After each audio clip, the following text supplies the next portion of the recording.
Evening, gang. What is happening? Doc Sean, are you there? Audio check. Yes. 1, 2, 1, 2. Are you there? I'm there. Don't even start. I can't. No, I can't see you on the screen. I can't hear you. You what? Can't you hear me? I can't. Oh my god, I can't hear you. I can hear you. Don't change. I can't see you though. Oh, that's I'm not fine. touching anything. Okay, as long as I can. If you can hear me, that's all that matters. If you can hear me, that's all that matters. Okay, that's good. That's good. Like everything is sort of working. That's fine. I just did a speed test now. Better than nothing, yeah. Yeah, I just did a speed test now, and it's terrible. But somehow, whatever the ISP told me to change, it's working. So I'm not gonna break it. Hello and welcome to the Thursday Night Rock Show, ladies and gentlemen, where we chat about I don't know, things that are happening in the world that's cuck funny and also very retarded. Mork, what? Matthew, Mork isn't much of a looker anyway. How dare you, good sir? How dare you? Can they see you though? How dare you? What? Can they see you?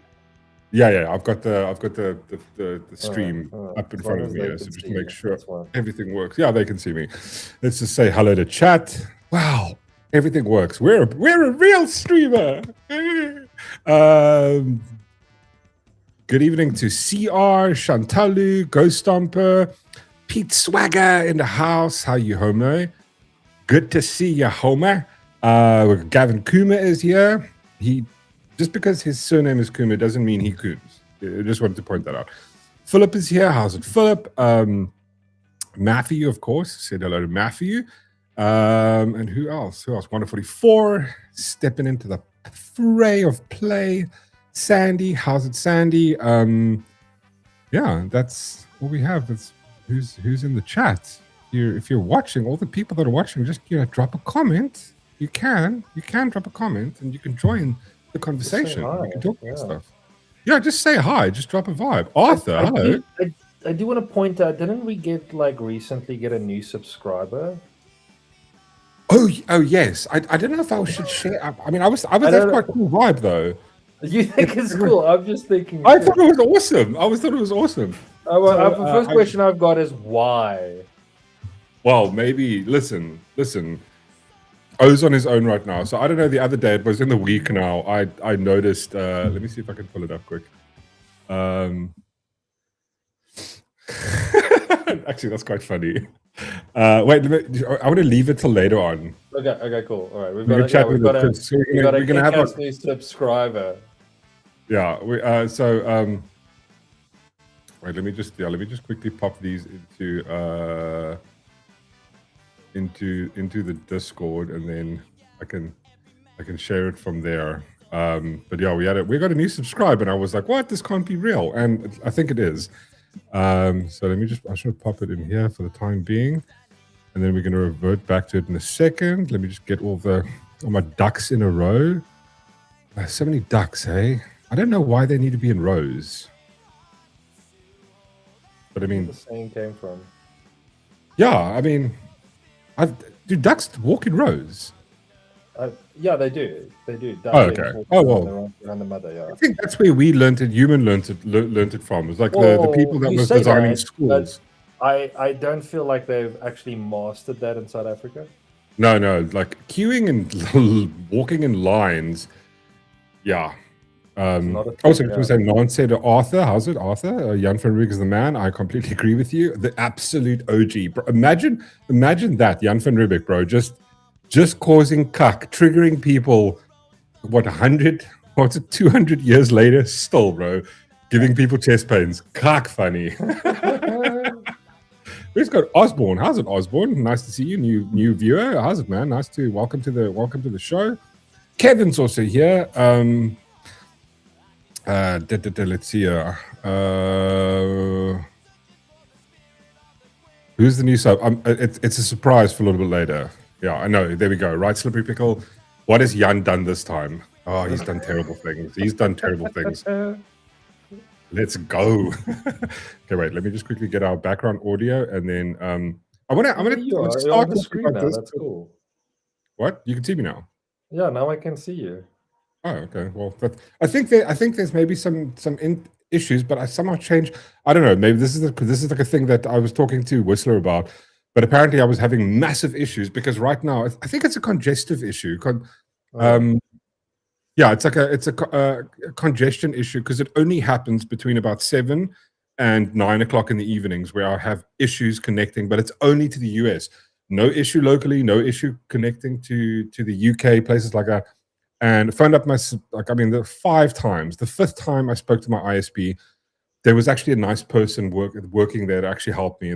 All they told me was to change my MTU. I don't even know what that means. I changed it, and so far, excellent stream on to YouTube side, and just over here I'm doing a speed test to the States, and it's just absolutely it's just less than a meg. I don't understand, but somehow it's working. They were like, "Are you a gamer?" I'm like, "No, bitch, I stream."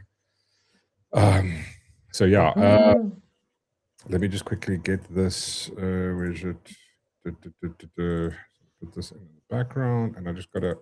Oh wait, no, that's the wrong one. Where's this channel? There we go. And then I just need to load this up.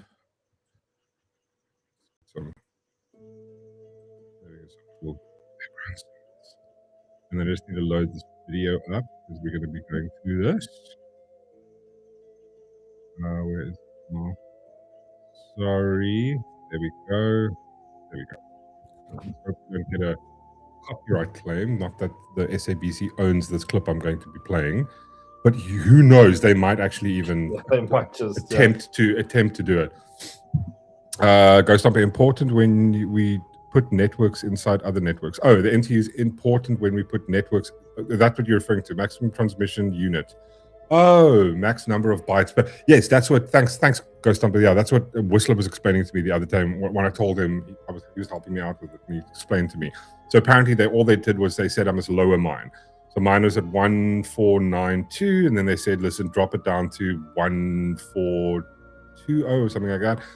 And since I've done it, I've not had an issue. So whatever's happening is working. So I'm kind of happy in that sense. But yes, so listen, we're gonna touch on this. We're gonna chat about this, but we're also going to be a good friend of ours will be joining us just now to have a little further this discussion. So I mean, it's 20 minutes. We're probably gonna talk about it by the time we finished with it. We're gonna have a friend of ours join, and we're gonna continue the discussion. Who's the friend? Is it a friend or an acquaintance? It's a friend, yeah. It's a friend of the show. I don't know about that. What do you mean you don't know about that? Well, it depends on, you say it's a friend of the show. You call it friend. I call it just someone. Well, I mean, it's a friend. It's a friend of the show. I mean, it's not an acquaintance. I'll be definitely a friend. You'll be the judge of that. I'll be the judge of that. Yeah. Oh yeah, so Ghost Stomper says, rather less per packet and be reliable. There we go. Exactly. Somehow it's doing its thing. I'm not gonna just touch wood because I don't want it to fuck out. So Mork doesn't have friends. He's lying. That's true. Yeah. That's funny. Good one. Arvad, good evening, good sir. How are you? Yes, so obviously I don't know Darth Sean. I know you've been. Oh, this is going to be actually cool because Darth Sean doesn't really have a lot of internet connection at the moment. When's your ISP coming to install your fucking internet finally? I'm hoping. So they phoned me this morning saying the new address has been approved. Yeah. And she's just giving it to the main house, and I'm like, no, it's the cottage. And she's like, okay, she'll update it, and I'm like, can we not send the correct email? Is it difficult? So don't you just want to tell, or can I summarize it in 30 seconds for chat? So Darth Shaw moved. Okay. Yeah. Do you want to do? You want to do? No, go. You go for it. So Darth Shaw moved, right? So you got a new premises. Obviously, the first thing you need is internet, right? Fiber. So he orders his fiber. Yeah. He's living long before me moving, like 10 years before me moving. Yeah. Because Darth Shaw's clever. Yeah. So he puts the thing in. So he moves his internet. Blah blah blah blah. About a week ago, last Thursday or Friday, they rock up Yeah. Right? So Darth Vaughn's without internet for about... Yeah. Oh yeah, Darth Vaughn's without internet for about a week and a half. That's why you can't see his face, because just he's got to use thingy. So Saturday they rock up and they're like, oh no, they have an issue with it because he's living in sort of a cottage or part of the main house, and they said no, sorry, we can't install the fiber because this wasn't. And he was like, no, I spoke to the people. And they just didn't want to install it. And then even the landlord was there. Well, you need the landlord's permission. The landlord comes out going, no, it's fine, just install it. They're like, no, we can't. Bro, I would be absolutely I was having an argument with the guy because he goes, but this is a cottage. But I go, but it's attached to the main house. Yeah. He's like, no, it's still a cottage. And I'm like, okay. So the landlord goes, but this is subjective, what I want. Bitch. Yeah, but that's what I'm trying to figure out. And then the guy had the audacity to charge me for the call out. Oh, he can, dude. I hope you told him to go suck donkey balls. Or something. I did. Yes, I would be in the mood and pissed off. Annoyed. Yes. I would be too. I would honestly be too. That is just it's insane. So that's why Darth Vaughn's sitting with the internet. Yeah, Ghost Stomper, the main house. Ghost Stomper, the main house doesn't have fiber, so this would be the first line coming into the place. And like the owner said, down the line, if he doesn't want to rent out the flat, that he's going to turn it into his office. So then he's got fiber. Yeah. There we go. So, it's just fucking, and it's fine. That's right. And it was indicated. I mean, it doesn't matter. It's like, it's my house. Put the fiber in. Anyway, so that's why poor Darth Vaughan has been without fiber. So this is going to be fun because I don't know of what's been happening in the news. Obviously, you need connection. Nothing, I do. Yeah. Here we go. So yes, this is funny. So okay. Well, let's begin. Let's begin here. So our good president, Cyril Ramaphosa, right? Cyril Ramaphosa was it Monday? He was at the South African National Transport Conference in Johannesburg, held in Johannesburg. Obviously, on the first day, he did his opening speech. And I thought, let's play a little clip of what he said at his opening speech. I was going to play this for the chat, and we can just watch what he said. I was just going through it, and this is one or two things he said. It's quite interesting because if the president talks about shit, the only reason he talks about it is because it's election campaigning. That's all he's ever doing. Everything that he says, and this is what we have to remember as a politician, every opportunity they get is to push political marketing. Vote for us. And it was just beautiful with all the nice words that he used in between. So let's just play this. Transport, as we all should know, is vital to our economy and to our people. It is vital for the development of our rural areas, enabling farmers to get their produce also to the market. In a country where the majority of its people was deliberately removed and settled far from economic opportunities. You're not making any sense at all. The text. I mean, dude. That was not even like 4 minutes into his speech. He goes like, "That's no one." The issue I have with that is he's almost ascribing intent, right? So he's going, people were removed to keep them away from economic activities because that's what the apartheid regime wanted. They hated people of color and black people, and they didn't want them to be able to do business. And I'm going like, okay, buddy, sure, right? That's what they were doing. I don't have words. Taxi industry, which carries of almost 80% of South Africans who use public transport, is one of the largest black-owned sectors in the economy. During apartheid, when the apartheid system prevented black people from running their own businesses, taxi owners were the first, and they were brave enough to move ahead and set up their own businesses. I mean, I don't know how that makes sense. It's As Ghost Stomper has become a member Only 3 months. Thank you so much, good sir. Feels longer. Thanks so much, Ghost Stomper. And thank you so much to Pete Swagger. Thank you for the super chat, good sir. This one, the one this one bro brother, Sean's high fiber diet. God, can you read that for me? Am I retarded? Oh my God. This one. He did that on purpose. He did that on purpose. This one brother, Sean's high fiber diet. Is he? I feel like he's rage baiting us because he knows we can't. I think he knows I can't read. He knows you can't read, and my fiber is so exactly. bad. Like my internet is so bad. Like, I'm gonna fuck it up. You can't even read the words. Yeah, I can't even read the words. That's how bad it is. But I mean, this is just insane to me. It's like, wait, so the taxi drivers, no one was allowed to do business. I mean, like, what do you mean? I mean, just want to go back to that part. Just listen to what he says here. Just listen. This is not even what we're going to talk about. Just listen to what he's inferring here. It's one of the largest black-owned sectors in the. So he's super proud. I mean, dude, he must carry on the rest of the speech like, the taxi industry is just the absolute best. Weird that we don't tax them at all, but they're the best, right? And you know why they're the best? Because again, listen to the narrative. It's because they're black-owned. That's the important thing. Race is almost the integral thing about every single thing that these people stand for. The politician, and I go like these. When I say these people, I don't mean it like that. What do you mean, you people?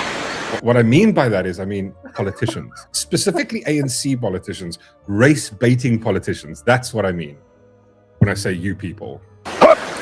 Stop. What do you mean, you people? Anyway, listen to the rest. The economy. During apartheid, when the apartheid system prevented black people from running their own businesses. What? Like, if you listen to that, right, you've never known. Like, imagine you're a kid, you're like, what the? Like, you know what happened? The South African old school police, those yellow vans, they used to come out and they would find people like, selling stuff, and they would just beat them. They would beat them, just like going, how dare you, not allowed to do economic. What was apartheid communist handing people food out?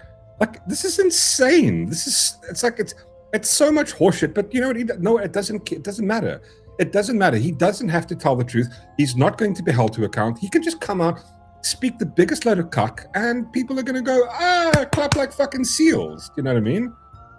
It's crazy. It's beyond nuts. Anyway, the real story that we're actually going to talk about is he made some really insane comments about fucking about Jan van Riebeeck. Where is it now? Sorry. Trying to find it. Here we go.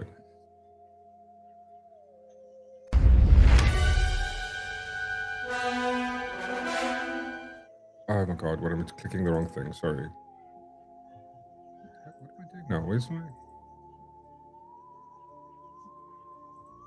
What is going on? Where's my... Hold on, I'm trying to find my... This is super weird. Where's my video now? Hold on 1 second. Oh, here we go. Why is that being... I'm clicking the wrong button. I'm an idiot.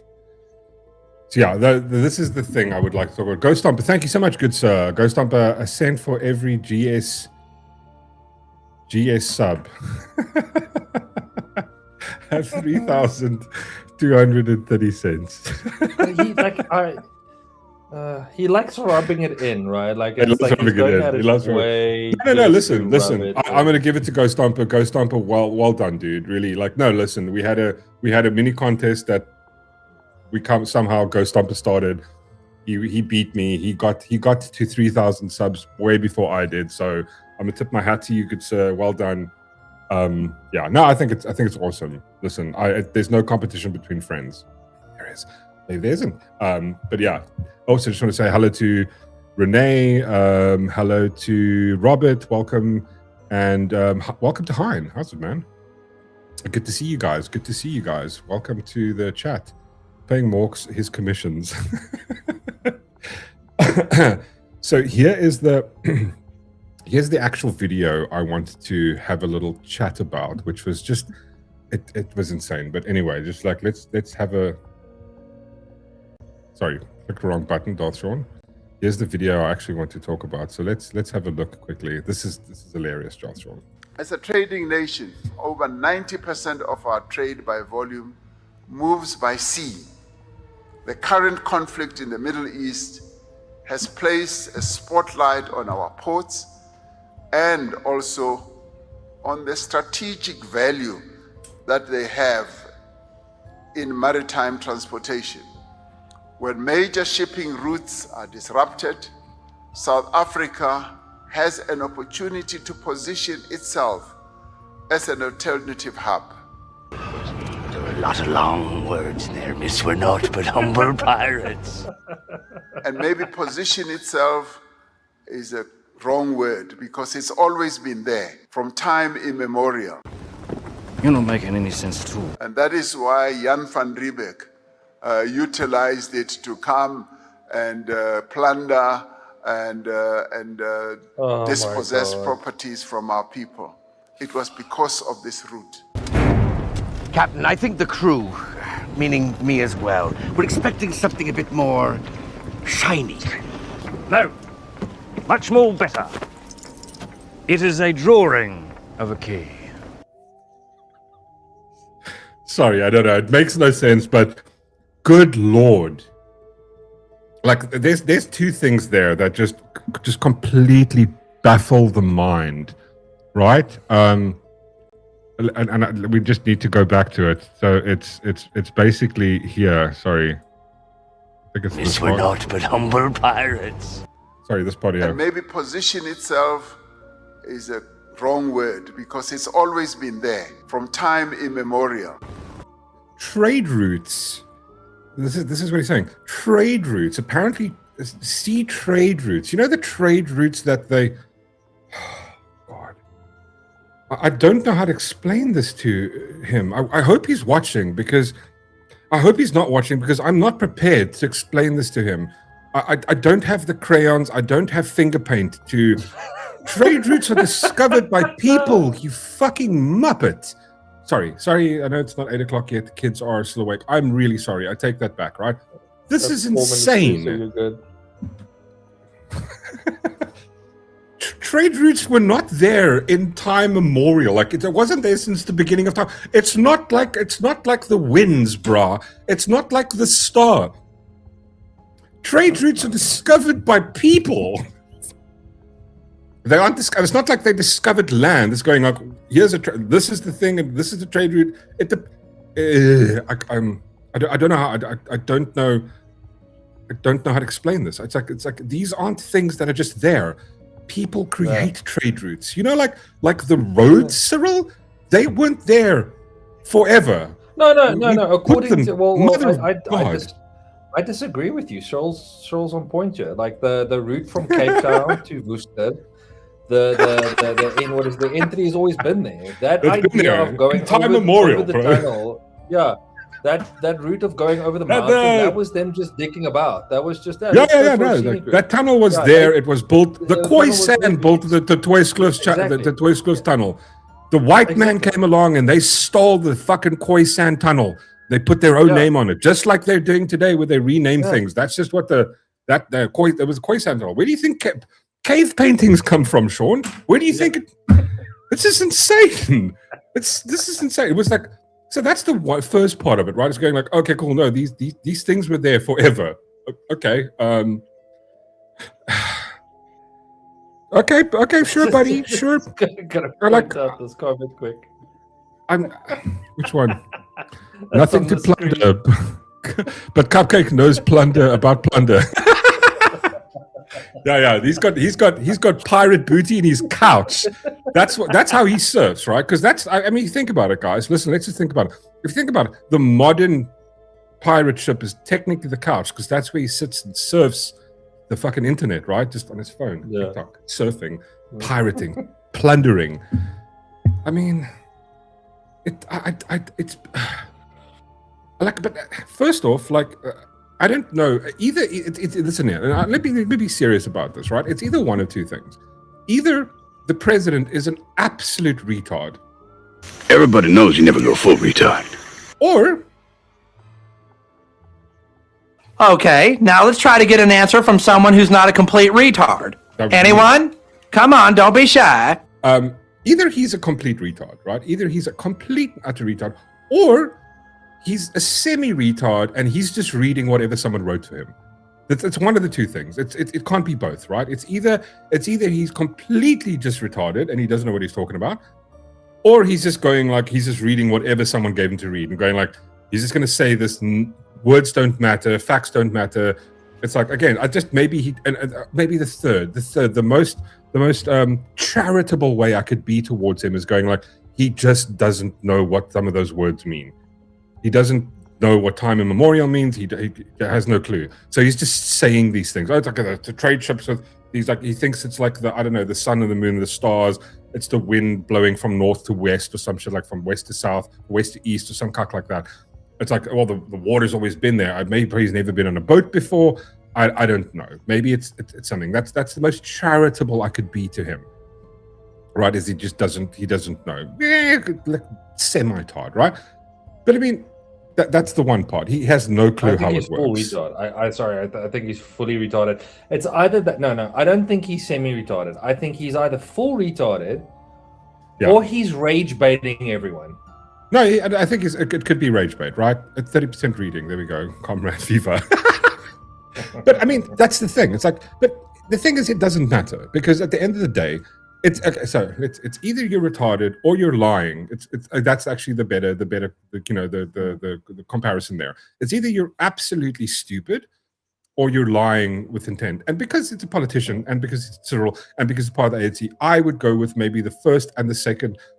A combination of the both, because I think it's maybe the second one. He's saying these things because he thinks no one's going to care. Because we've had that. We've had professors in critical race theory professors come out and make the most ludicrous claims about history, about shit, and going like, wow, like all of history has been rewritten. That's kind of what they do. And this is just a classic example of that. His intent here is because it's a political speech. Everything that he says is political. He's coming on here to make a political statement to kind of win you over. It's always race-bait narrative. It's like Jan van Riebeeck came along, and then we get to the Jan van Riebeeck part, which is let's just play that again quickly. You're not making any sense at all. And that is why Jan van Riebeeck utilized it to come and plunder and dispossess properties from our people. It was because of this route. I mean, so according to Cyril, they found this route. It was probably an old map. It was probably an old map they found. It's like an old trading route that was invented by, I don't know, the Anunnaki or something, the aliens or some shit. I don't know. Maybe he's watched way too much Ancient Aliens. He's probably referring to it. He thinks it's like the pyramids. It's like, oh, it's always been there, this trade route. And then along the route, there's these signs written in, I don't know, maybe Khoisan. And it says, turn left here, Cape 10 miles. That's what I'm assuming, like little buoys in the water with like cave paintings on, 10 kilometers or 100 kilometers, turn left. That's Cape Town, right? I don't know what he means. Maybe that's what he thinks it is. He's watched too much Ancient Aliens and he thinks these routes are there. It's the currents or some bullshit. I don't fucking know, right? But then because they discovered an old map. It's like an old treasure map. He's been watching. Obviously, he thinks Pirates of the Caribbean is a real life documentary of the history of this, right? So I think he thinks that's true, and he went like, cool. The reason they came because he's just going like Jack Sparrow is technically just Jan van Riebeeck. That's what it is. Jan van Riebeeck is Jack Sparrow, and maybe he just assumes because there's the thing with racist people.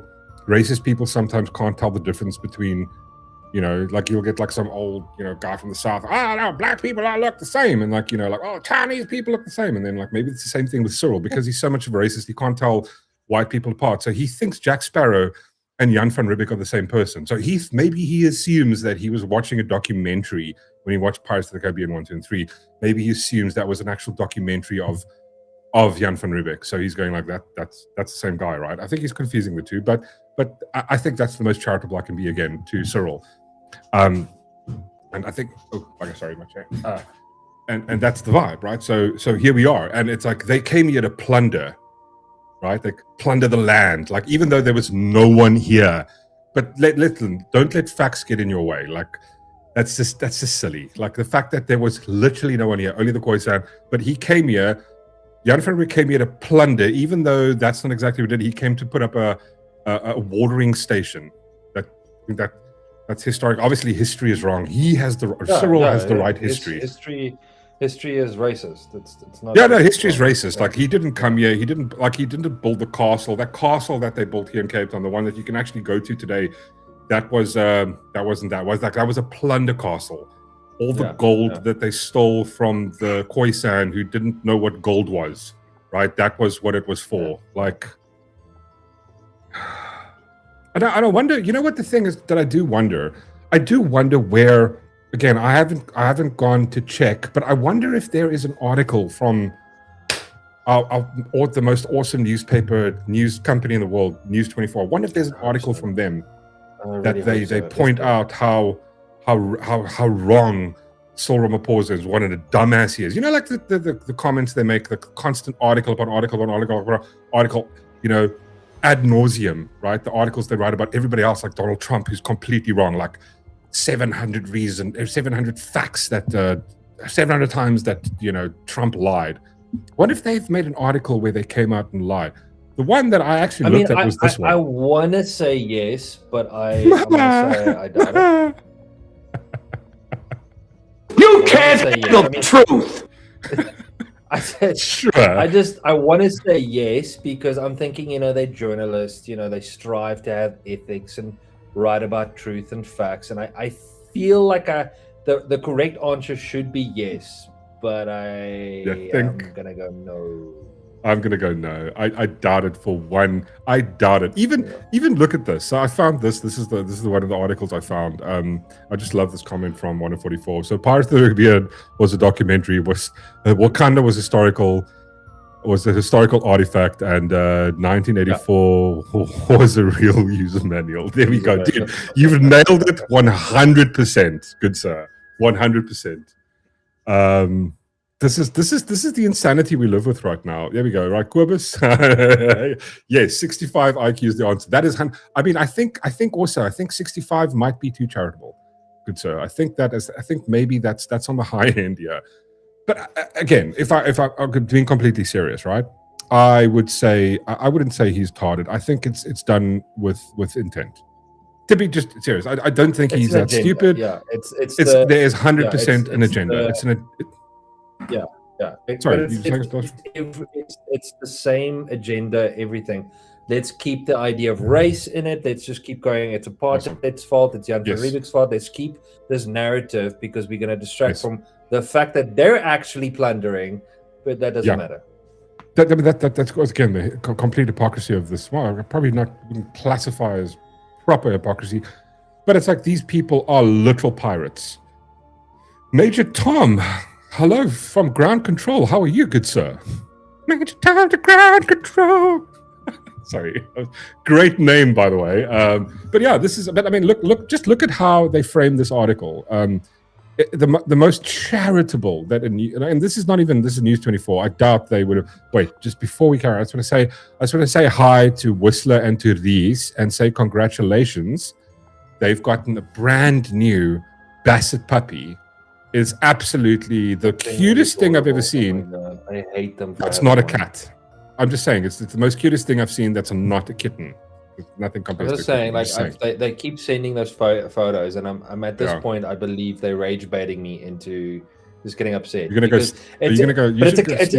It's a catch-22 for me because I hate them for sending it, but I also love the fact that they send it. So I don't know what to do with my emotions right now. Yeah, you're in a glass case of emotions. Yeah, I'm in a glass case of emotions. CR team kitten. There we go, baby. One done. I'm a little disappointed now. Listen, CR's got my cat back, right? Sorry, back to the vibe. So listen, here is Oh, Whistler, could you pop us a cute little thing into my Discord so I can share it? Oh my God. I'll share it with the class now. So just want to show you. So this is the most charitable article. Well, this is listen to the way they frame this. It's fucking interesting. Cyril Ramaphosa's strange comments, not idiotic, not retarded, not absolutely out of this world, dumb, stupid comments. Look how nice they have to. Obviously, child gloves. We've got to put the kitty gloves on. We've got to be super nice with these Muppets. President Cyril Ramaphosa's strange comments about Jan van Riebeeck and shipping routes. I would have said, President of South Africa makes the most tarded comments in the history of history. But no. This is we're going with this. I don't even know if News 24 who let the dogs out. Hardman, thank you, good sir. I mean, it's just insane. President Cyril Ramaphosa says Jan van Riebeeck used trade routes which has always existed to come to South Africa to plunder. I'm just surprised that they called him out, but obviously this is my broadband, so like the semblance of right, semblance of being historically factual here. Good to you. I tip my hat, good sir. Good, whoever this was. Also, they're not even done the bare minimum. The bare minimum. Also, the bare minimum. They wouldn't put a name to it. They wouldn't fucking dare, because you know what? The ANC will probably come after them. I bet you a stern letter was issued from the presidency with regards to this terrible article where you point out the tardation of the president. I hope they send me a letter, because you can get this is one of the comments during the South African president's speech at the inaugural National Transport Conference in Johannesburg on May 16th, which was on Monday. He said that the current conflict in the Middle East has placed blah, blah, blah, blah, blah. When major shipping routes are disrupted, South Africa has the opportunity to position itself as an alternative hub. It's a bit long, but I think the big ships, the whole vibe with the strategic vibe of South Africa is apparently how it works is like the massive oil tankers, some of them that can't fit through the Suez Canal, they come around the vibe here. And also, apparently, sometimes what happens is, a little bit of reading on this, when like the petrol price drops really low, that's when a lot of these containers can come around, because you have to pay an absolutely, if you think it costs a lot to go through the tunnel. So I just want to point out to Whistler here. Whistler is going to be coming. He's coming to Cape Town next like in a week or two, right? Yeah, he's driving down, but he might be going through the tunnel, Toyscliff Tunnel, which was technically actually built by the Khoisan, and the white man came along and reappropriated that, which is terrible thing. But as he goes through it, just go look at what the costs are of going through said tunnel. I think the last time we went through there was something like 58 Rand or something. And this is like, I mean, I sit there and just go like, it's just like they're printing money with that tunnel. But like imagine what it costs to go through the Suez Canal. So to the point where it's actually sometimes cheaper to go along the South African coast, quickly stop here and plunder. Oh, wait, no, sorry. They're not plundering. No, of course. They're using those trade routes to ship stuff. They're no longer plundering. I don't know how things work anymore. At this point, Cyril Ramaphosa went off script. Good. Look how charitable they are. But again, by saying that he went off script, it kind of goes, you're absolutely a moron. Arguing that the phase position itself was incorrect because the shipping routes had been here since time immemorial. Again, he doesn't have a clue what that word means, or he's making shit up. That's why Jan van Riebeeck utilized it to come and plunder and dispossess properties. Because do you know what was the thing before Jan van Riebeeck got here? Property, the ownership of property. Apparently that was a thing. They knew what these things were. Oh, Lord. I mean, they did know what it was, but I don't think they exercised, as a community, they didn't exercise like, the extent of property. I mean, it was what, like, Jan van Riebeeck only discovered the Xhosa, well, not him, like the Boer only discovered the Xhosa, what was it, like, I think 100 years later, or like 50, 60, 80 years later. I've got a little map thing I actually want to show you guys now. The routes and invisible paths calculated. I just love this part though. However, Ramaphosa's view is misguided. Oh, so charitable. Shipping routes are established by humans who have to balance geography, economics, international law. Not that there was international law at the time. It was basically just balance geography and cost effectiveness of traveling so far. These routes are invisible paths calculated by the most efficient and safest way to move cargo between harbors. Good sir, that is uncalled for. Thank you, Ronaldo. Much appreciated, homie. I mean, here we go. Like the Cape. This is because it's salty cracks time. There we go. The dry end of the month, salty crack. I just want to say hello to all the Voortseekers. Thank you so much for joining. Ronaldo, thank you so much for sending homies over. Much appreciated, good sir. Let's just say hi to some of the peeps here. We got Joker in the house, Major Tom. Say hello to you, Eileen. Debbie Moray, how's it, babes? Uranyaman, how's it, Uranyaman? Naant Dorkie, ach, me and Yorkie. Sorry, Morky. Thank you, Pat Cynical. How's it, everybody? Welcome to the show. We're having a little discussion. Oh my God, Ghost Stomper, thank you. Really appreciate it, my good sir. You're amazing. Thank you, Ghost Stomper. Thanks for the membership. Really appreciate it. Gifted membership from Ghost Stomper. 69, exactly. Oh, what a sweetheart. You guys are all awesome. Thank you very much, guys. Really appreciate it. Like bottom of the heart. Get your tongue out my ass, Gary. Oh, I knew you were going to say that. But this is what I think about. This is what I think about this whole thing. It feels like I'm assuming the only reason that what's his name, Adrian Basson didn't write a scathing opinion piece about how stupid the president is because his tongue is so far up the president's ass. I think that's the reason. But anyway, so just want to go over this. The routes are invisible patterns calculated by the most efficient and fastest way to move cargo between things. Because that's what they were doing. They were buying spices in India and trying to take it back home. There. Right? That renal dog has become a member. renal dog. Sorry, you didn't hear it, Darth Shaw. The text-to-speech read it out. It went renal dog. Instead of Ronaldo G. Renal dog. Renal dog. His new name from now on. While the president spoke at the News 24 event today, did he? Wait, did he? Surprise! We might get some fresh information on this in a few minutes. The Cape Sea routes are invisible. I read that part. The Cape Sea route, for example, was a multi-stage process driven by Portuguese Age of Discovery to find direct maritime route for lucrative spice markets of Asia. Bartholomew Diaz was the first European to officially establish a visibility of the Cape Sea route. He rounded the southern tip in 1488, long ago, right? Naming it the Cape of Storms.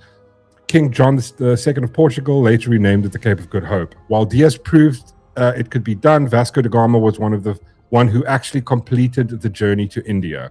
He set sail in 1497. 1497, O's had ships already. I'm not putting it out there, just saying O's had ships already. Doing things. He set sail, rounded the Cape, and reached India in 1490. I mean, that's a long trip.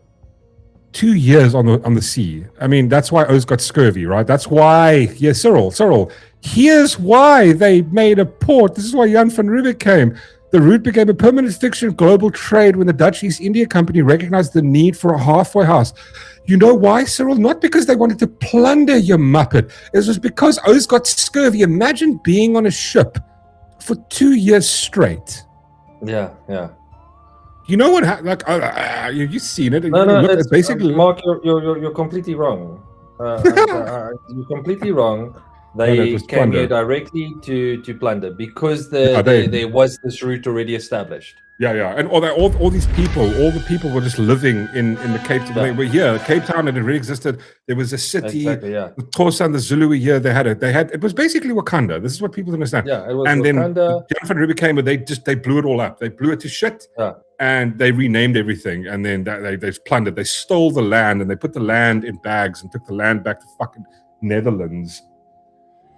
Oh my God, you idiot! Jan van Riebeeck was sent to Cape Town in 1652, like fucking 200, not 200, 150 years later. 150 years later, after the route had been existed, not magically found by the fucking aliens or the Khoisan. Jan van Riebeeck came here to settle, to establish basically a water station, right? To provide ships with fresh water, meat, and vegetables so that they don't die. Not to plunder. They weren't stealing gold from people, you dumbass. The station drastically reduced scurvy-related mortality made for long-haul voyages. I mean, there's this interesting thing I read. I remember it was in one of... God, I can't remember which book it was. Thomas Sowell did this. He did this thing. I think it was... I can't remember what book. I just remember... I remember the statistic. It was like absolutely amazing to me at the time when I read it. And he said that the average lifespan, and this, he wasn't even talking about the 60s, he was talking about the 1700s onwards, right? The vibe was that the average life expectancy of a European coming to Africa was something like 12 months, because they didn't have the ability, the climate was too much.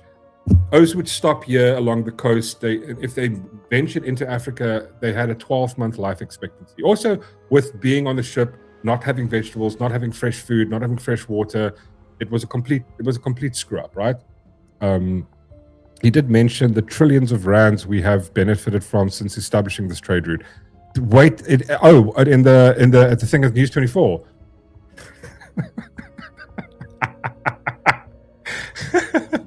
See that we need to pay that back, Ronaldo.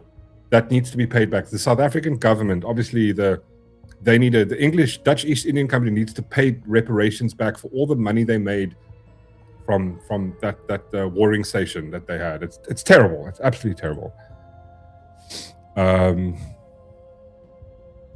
Absolutely crazy. What was I going to say now? Yeah, so I actually had this little video I thought I'd share, which would be quite interesting, just to show you guys sort of, just what things look like at the time and how things happened. I think it'd be interesting to just quickly share. Give me a second here. Just loading this up. Ooh, that's quite loud. There we go. Sorry, wait.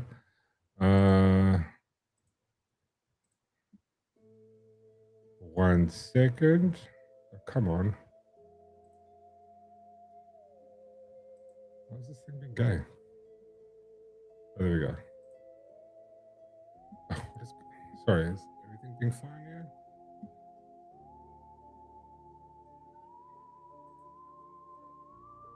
What? Sorry, hold on a second. Everything's being a bit... This thing is being stupid. Can you see me? Am I frozen? No. Dashron? No, you're good. You're good. All good. From my side, you're all good. Sorry. Are you doing that thing where the intro is going to play? No. I'm not doing the thing where the intro is going to play. I'm just trying to... Also, you forgot Ranyaman's super chat. Yes, sorry. Ranyaman, thank you, good sir. I just want to quickly read that. Raman, the international... international because the Republic of Orania is in the house. We got our guest here. Wait, this is just broken. Hold on a second. We've got our good friend, Mr. Ronaldo Gauss. How are you, sir? Hello. Thanks for joining, bruh. Cool, buddy. How are you? Well, good. Wait, what were you?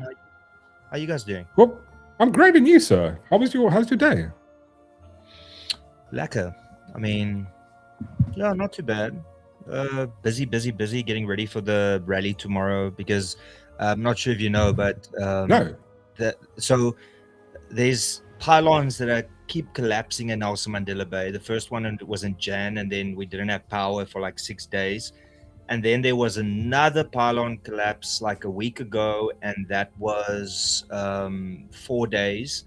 And now another one collapsed today, and they are estimating this one, because of how high it is and how the bush the area is, 21 days of no power. What? 21 days with no power? Yep. What? All of Nelson Mandela Bay, or just certain areas? A third. So 400,000 people. Crazy, right? How the hell? That's insane, dude. That's absolutely madness. They're not maintaining it. They got 10 million rand to, I think, is it 10 million or 100 million? One of the two, to maintain the infrastructure, and it's just rusting. It's absolutely crazy. So now, because the one pulled all of the rest, and because they've got the rust in the metal, so when they weaken the cable, and then they obviously put the new pylon in, and then when they're strengthening it, they're pulling all of the others. So there's this chain reaction that's happening now. Oh my God! And is there a time frame on how long it's going to take for them to fix it? 21 days. Oh, sorry, you said 20. Bro, 21 days without power. Yep. Oh no, but they're going to do rotational load shedding, so you're going to get 3 hours every 12 hours. 3 hours every 12 hours. Which, yep. I know, it's the year 2026. The year 2026. This is the fuck up we have with this. The area that's affected the most with this outage now, where they also, once again, on a 3-hour rotational power, 3 hours every 12 hours, they were out for Friday, Saturday, Sunday, and Monday last week. And today it hit them again, and they're not going to be out for 21 days. Bro, like you might as well, if you're a company, you must write that off. You're gone. You're making no money for the month. If anything that requires, and everything requires electricity, how do you operate under that? It's like, that's insane. ANC. Dude, so what is it? Are you now? So what? You guys are holding a rally against this tomorrow?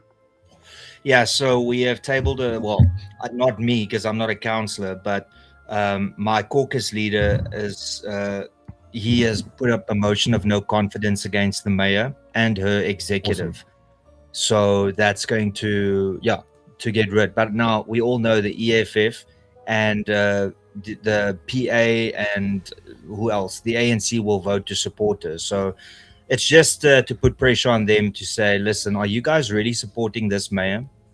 Because she was sent from Bishu, which is, our provincial legislature. Yeah, she was sent from Bishu to come and fix things in Nelson Mandela Bay. Yeah, how's that working out?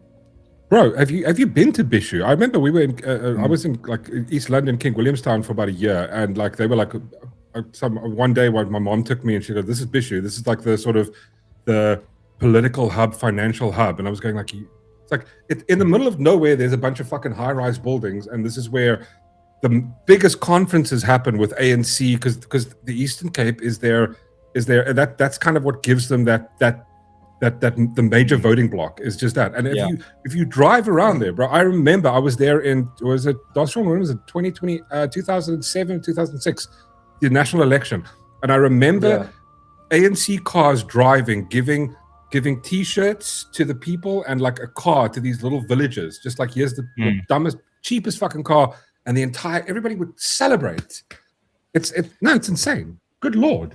The problem that we've had for the longest period of time in South Africa is that Black people have not, in general, received a lot. During apartheid, they were oppressed and they couldn't, have equal rights and all of that. So now the ANC has given them a little bit, and they think that is a lot. Where 100%, I think every white South African knows, every colored South African knows that they're getting the bare minimum, but they're so appreciative. And that is why, to a large extent, I didn't really blame ANC voters for the longest period of time. But over the last 15 years, I'm sorry. I mean, you've got access to the internet. You can see what is normal. And the fact that you choose to still live in those conditions, you deserve what you vote. No, I agree with you. It's like, at what point is if the government's promising shit and you never getting that, are you going to go, okay, this is when you can see the news articles upon article of just corruption, theft. At what point are you going to go, well, I don't think I'm going to vote for these people? If you promised me, imagine you promised me for 15 years, no, dude, I promise I'm going to come on your show. At some point in 15 years, and every week I'm going to go, hey, Ronaldo. It's like, no, definitely next week. And then it's like, imagine that for 15 years. I'd be like, I'd be retarded to trust you after 15 years. It's insane. Yeah. No, that's the ANC voter. And then the what actually annoys me even more is that they get more arrogant. ANC voters and members just get more arrogant, and it's like, guys, you are really messing up this country, and you are getting more arrogant. You're getting more racist. You're getting, you know, the accusations against white people is just getting worse and worse. And then now you've got everybody that's so, like in the ANC, that's so with Iran, and I'm like, they keep on talking about the school that was, you know, where it was blown up, and yes, of course, that needs to be investigated, and if there is a way to hold people accountable, hold them accountable. But you 100%. Are overlooking at least 30,000 people that were brutally murdered by their own regime, and you are now just wanting to point at this little school. How many women and children do you think the Iran regime killed? How many of them were stoned to death? Yeah. How many LGBTQ people were thrown off roofs? Executed. Oh my God, I saw that today. Bro, it's insane. Let me see if I need to find this. I accidentally stumbled upon it. I hope that it's still in my history relatively. This is going to be hands down the most retarded thing that you will see today. Bro, like I think women are still not allowed to drive in Iran. I mean, I remember there was this, I think there was this chick activist who came out.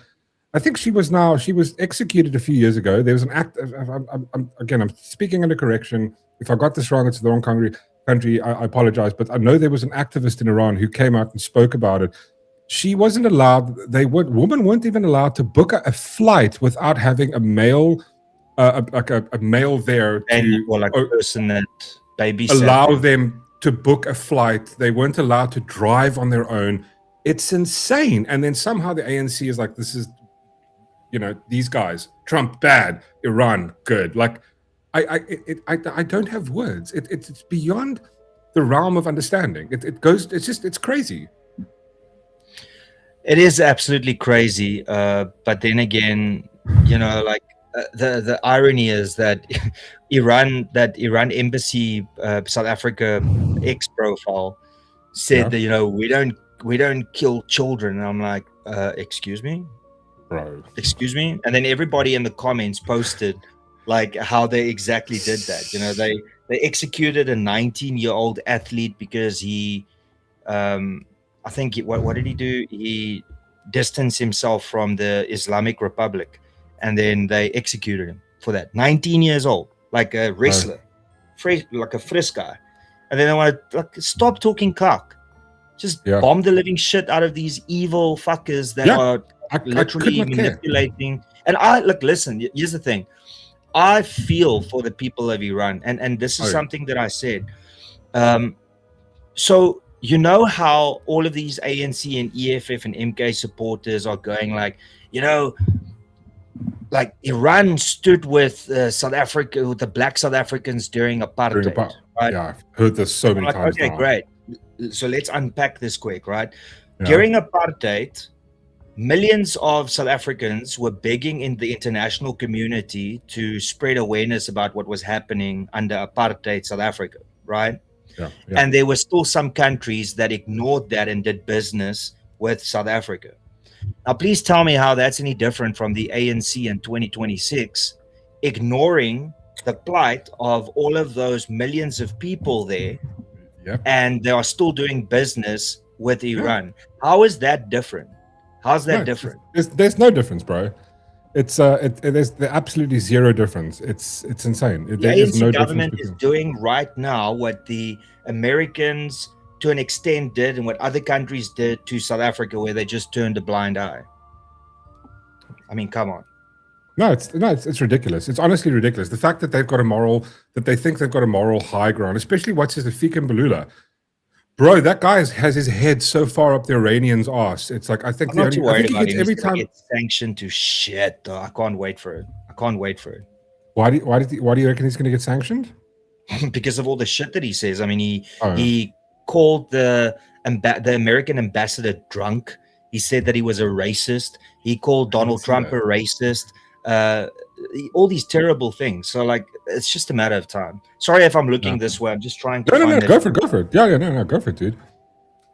Well, so I just wanted to find out, Ronald, what's your thoughts on this whole vibe with with the obviously it's the same as always. It's apartheid, Jan van Riebeeck, and I mean, I just don't know. Like my whole thoughts on Cyril Ramaphosa's vibe with this is just it's election engineering. It's pushing narrative. I mean, it could be he's absolutely stupid, or it could be that he's doing this to push narrative. It's just to further race bait. That's all it is.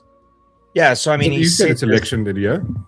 Yeah, it's electioneering. So he obviously spoke, I think, at the first national, some form of transport conference, right? Now, it's amazing to me, right, how he has to go back 400 years, take out all the like negative things and then highlight that, right? But the one thing he doesn't mention is what's wrong? No, like, there's no laughing at what you're saying. The whole vibe of him have to go 400 years into the past to make a point. He literally goes back 400 years. And arme Jan had a break for a bit. It was AfriForum and Solidariteit, and Jan could like have a smoke break. And now, like, Jan is back. Like, arme fucking Jan. But here's the thing, like, why did he talk about all of that stuff? Like, all of the, what was it, plundering, or like all the things that he said, right? How much in today's money, and from that time up until today, that route, how much money has that brought into South Africa because of Vasco da Gama, Bartolomeus Dias, and Jan van Riebeeck? How much money have we made because of that? So then my question is, why are you focusing on the negative things about it? Which, to be fair, I mean, I don't think Jan was planning to do that. And to a large extent, it wasn't done. You know, that conflict came a little bit later when it was the British and the Germans and all of them. But like, why do you mention all the negatives, but you don't mention that this is like a R1 trillion industry that Jan van Riebeeck pioneered with Vasco da Gama and Bartolomeu Dias? Because obviously, I think that from their point of view, they see that as the beginning of the trouble for Africa, because the white people came and then they established this thing, and then more people came and the British came and they overtook that. I mean, I don't know if you saw that there was a little video on X where somebody posted this map, and I'm going like, it's cool. They do ignore one or two, you know, like the tribal areas who were there, but they weren't really nation states. I'm trying to find it quickly. Why is it cock? Well, somebody played that map of South Africa, like what it was. Like the expansion map. Yeah, where it was it shows Netherlands, and then it goes Great Britain, and then it goes Great Britain, Great Britain, Great Britain, Great Britain, Great Britain, and then the entire Southern Africa was pretty much like Great Britain. Yeah. But hey, it's not Great Britain; it's the Afrikaners. Don't forget, eh? They were the cause of this. Yeah, but that's the same thing with apartheid. It's like segregation was never instituted by the Afrikaners. That's just technical. That's just factually incorrect. The British imposed segregation. Afrikaners continued it. I mean. And also back to just the point you made earlier on this whole vibe of like, if they were to go back that far and hold obviously Jan, but they're not. The thing is, they're not holding Jan responsible. They're holding the descendants of people that look like Jan responsible. Imagine we had to do the same. Imagine our children's children would do the same and going like, okay, cool, let's hold the ANC and every single person that looks like the ANC responsible for everything. For 15 years of load shedding, all the amounts of money. How much? Like I saw an article the other day where they mentioned like, I think it was not Black Economic Empowerment. The ANC corruption is something like, I think it cost South Africa something like 1.something trillion a year. There was a post on this. The amount of money that are we going to hold them responsible? Like, I mean, that would be insane. But that's the narrative there. What is the guy called? Something Walsh. He's on Daily Wire. Matt Walsh. Matt Walsh did a brilliant documentary on YouTube about the slave trade, about slavery. And then once you watch that, your perspective on it will change completely, because guess who was the ones that benefited the most from the slave trade? Black Africans. Yeah, 100%, dude. It was the chiefs. The chiefs were killing the other tribes. I can't remember in what country it was, but the chief was killing like 1,000 people a week, 1,000 black people a week of the neighboring tribe. And then what happened was, obviously there was white people that like were capturing black people to become slaves, and then they started negotiating with him to say, well, why don't you capture them, and then we'll give you, instead of just killing them, we'll give you money. And then he built an empire from it, like a complete empire. But anyway, dude, in that movie, what is it called? Warrior Queen? What is it called? The Woman King. Woman King. Yeah. Dagbreker just pointed out that the kingdom was called Daphne. The Hollywood accidentally made a movie about it, where they basically they wanted to make these like African warrior ladies, like woman warriors, right? But in the same movie, they pointed out how these kingdoms captured their own people and sold them, and somehow afterwards they still blamed it wasn't their fault. It wasn't these African people who were capturing their own brothers and sisters. It was the white people, the white slave traders who came to the shores and said, we'll give you money for these people. That's their. I was like, imagine me going to Ronaldo's house and going, listen here, dude, I'm gonna give you $100. I want to put I'll buy your wife from you. I want to put in slavery.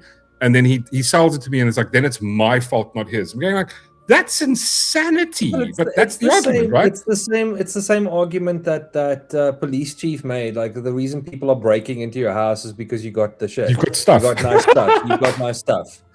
It's your fault that they're breaking it. Yeah, exactly. It's sounds madness. Like the DA today blaming Freedom Front Plus and the PA for them losing, in the Eastern Cape in a by-election. They literally made it's my video for tomorrow. They literally made a poster where they say, this is why you should not vote for the smaller parties, because it splits the vote.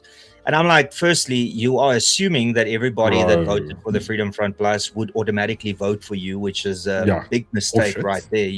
And then secondly, like, you're not talking about the elephant in the room. Like, this is a farming community, and you, under John Steenhuisen, has pretty much shown the farmers the middle finger. Yeah. Anyway, I sent you a video. Like, we can talk about the Jan van Riebeeck thing a little bit more, but I want to show everybody what is happening in America, and this type of, it's already in South Africa to a large extent, but it's going to get worse. And instead, when they're talking about Trump in this video, replace it with talking about Jan van Riebeeck, about white people, about Solidariteit and AfriForum. You can just play the first minute, and then you'll get the gist of it. Sure. Got it. Here we go. Don't put it too loud. This one. Yeah. In common with a Trump supporter or radical Islamist? Radical Islamist. You saw someone wearing one of those red hats chanting "Make America Great Again," or you saw someone shouting "Allahu Akbar" running down the breezeway here. Who would you feel more safe with? The one shouting Allahu Akbar. Yeah. What is it about Trump supporters that you don't think you'd get along with them so well? I'm gay. But you would get along with a radical Islamist? Yes. And you're gay? Yes. In solidarity with radical Islamists, would you look at the camera and say in solidarity, Allahu Akbar? Allahu Akbar. And would you say "Make America Great Again" in solidarity with the Trump supporters? No. Right, that's insane. That's insane. So, how indoctrinated do you have to be to think like that? Can you just for a second, listen to that gay individual again, right? Yeah. I'm not going to align with the Trump supporters because I'm gay, right? Yeah. And then it's like, okay, but you're going to align with radicals that's going to kill you because you are gay. Yeah. Like, Trump and Trump supporters are not going to kill you because you are gay. They're not going to care. They don't care that you're gay. But she is so indoctrinated by mainstream media and by the woke leftist movement that she thinks that she will get along with extreme radical Islamist. No, but that's. And I thought this was AI. I thought this was AI, but it's from Liberty Hangout. They've got 1 million subscribers. It's insane. I know this chick. That's the chick that went around. She used to carry the AR-15, like open carry, and they were like going like, "This is I'm allowed to do it. You have to." And then her premise was great though, because I think she made this thing about it going like, in order for me to have a constitutional right, I must be able to test that constitutional right. That's why I'm doing it. But like people would freak out, and I mean, it's madness. It really goes to show how stupid people are and how at the same time how propaganda actually does work on people. It really does work. And if it's working and in on South people, Africa, it's the same thing. Yeah, but now compare the two, Ronaldo. Like you got like America, where you've got, education system America versus South Africa. We've got matric pupils that some aren't able to even read. In America, that's not the case, right? People aren't like. So you going like most propaganda? Of them don't even know. They can't mention. Firstly, they can't mention the 50 states. Yeah. They can't show on a map where they are. If you had to ask them, where's Europe? I love those videos. Like they won't be able to point it out. I don't blame them. If you live in a first world country, I don't care what else there is, but of course I will do my homework and study and find out other nations. But for most Americans, man, their way of going overseas is just going to a different state. Yeah, 100%, dude. But in the South African context, we already see this. Like the people, and that is why I did the whole Back a Buddy thing, where I said, I'm willing to sponsor an all expenses paid trip for LGBTQI plus member to go over to Palestine and wave a pride flag and a Palestinian flag at the same time. Oh, I did that. I think we got to like 6,000 or 7,000 rand, and then Back a Buddy removed it. I don't know why. Are they against the are they against the LGBTQI plus community? What's going on? Back a Buddy obviously hates LGBTQ people. This is what it is. You're trying to educate. It's an educational fucking trip. It's like you're sponsoring somebody to go and to help protest. All the women that are oppressed there, they can go and actually do the hard work on the ground there. And how many of these brave warriors signed up to go to accept this? I received one email, and this person said that I should shut it down, and I'm like, why? And then they said, we know what you're doing. And then this is the same person that works for like one of these, I don't know, this online magazines, and they also they associated with the LGBTQI plus community, and then they wrote an article. Evil person I am. And this is the irony, right? This is what I don't know. I love the LGBTQI community enough to tell them that you standing with Palestine is a terrible idea because these people want to kill you for being you. And then 100%. The response I get for mentioning that is that I'm homophobic. Yeah, you're a bigot. It makes... Yeah, not the people that will kill them and throw them off the highest buildings. Them. Not the people who actually hate people. You are. Yeah. Yes. You are for saying that. On my deathbed, I promise you, one of the dumbest things that I will remember if somebody comes and says, Ronaldo, before you go, what is the dumbest shit that you've ever seen in your life? It was when the LGBTQI plus people put Palestinian flags next to the pride flags. That's what I'll remember. But that is it's beyond insane. What I don't get is like, how could you not see that? How could you not even believe it? It's like, and again, when you say the extreme Islamic extremist, right? You're not saying anybody that's Muslim. You've never made that claim. I've never heard you make. Every time you refer to it's an Islamist extremist, right? And that's not everybody. That's not people who are living going, listen, that accept this. The general vibe in these countries is they're run by Sharia law. That's the thing with Iran. They're run by Sharia law, where it's like it's a theocracy. Because it's run by a sort of a religious state. That's what they are, and it's like what is the Islamic Republic of Iran? Yeah. The Islamic Brotherhood, right? And they dictate these laws. They've got morality police that go around. I've seen videos where they go around and go like they'll beat people because some chick is not wearing her full garb. That's insanity. That's the world we live in. So just on that, anybody that wants to play this game with me is going to have a really tough time, because I spent months in Oman, Muscat. I've been to Dubai. I've been to, I just missed Saudi Arabia. I wanted to go, but there was some conflict there, then I couldn't. And I've said this many times, even like years ago when people asked me like, what was the nicest place that you went to? Then I told them 2 places. The one was in Canada, Montreal. I loved Montreal. It was absolutely beautiful.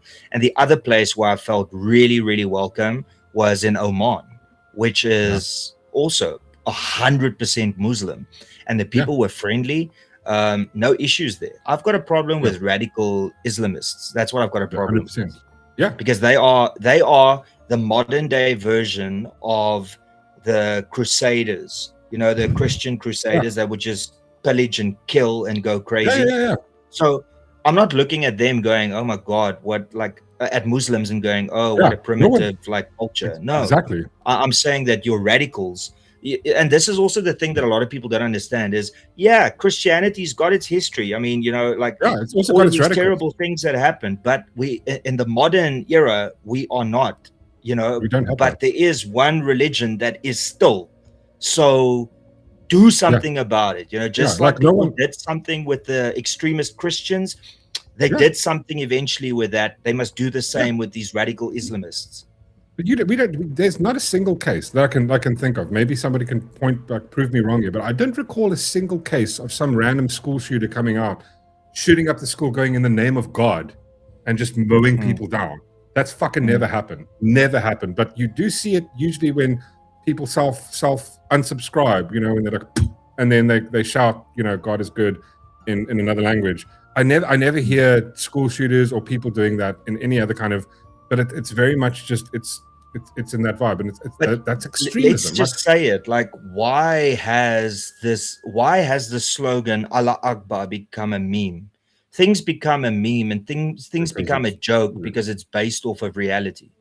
That's 100%. Why. So when you hear Allah Akbar, like, you think terrorist. Ultimately, like, you know, if Muslims look at you and go, but that's not right, then you go, well, that's the perception that I've got, because every time where a terrorist attack has happened, you would hear that, or you would see that, or hear about it. But that's the thing. It's like you don't see that, and you don't see that in other. Yes, in every other single sort of, I would say, denomination or people group have its extremists. Like if you had to go to South Africa, politically, we've got a whole bunch of different parties. We've got the extremist party, which I would say is the EFF, and now maybe in Quantum Sizwe, right? MK. You've got look at America. You've got sort of Christian conservatives, and they have extremist thing, which I would say maybe the KKK, but that's more Democrats, because the KKK was the militant arm of the Democratic Party. So I don't know how they became Republican. I don't know how they did that. The media did it in the same way that the media is painting the right-leaning people now as crazy. It's the same. It's just like history is repeating it. It's like the Overton window. And listen, I don't deny it. I mean, look, when was it? I think it was like 12, 13 years ago. I shut down this blog called South Africa Sucks. And they, on that page, it was a website, like a blogspot website before, like when social media was still in its infancy. They had like 100,000 members on that from all across the world, but it was run by South Africans. And then they would post images of dead black babies. And then they would go like, good job, let's do more of this. So I reported that to the blogspot, and eventually it got shut down, and they didn't have a backup service. So they lost everything for like 2 years. And then I became the target. Oh, did I become the target?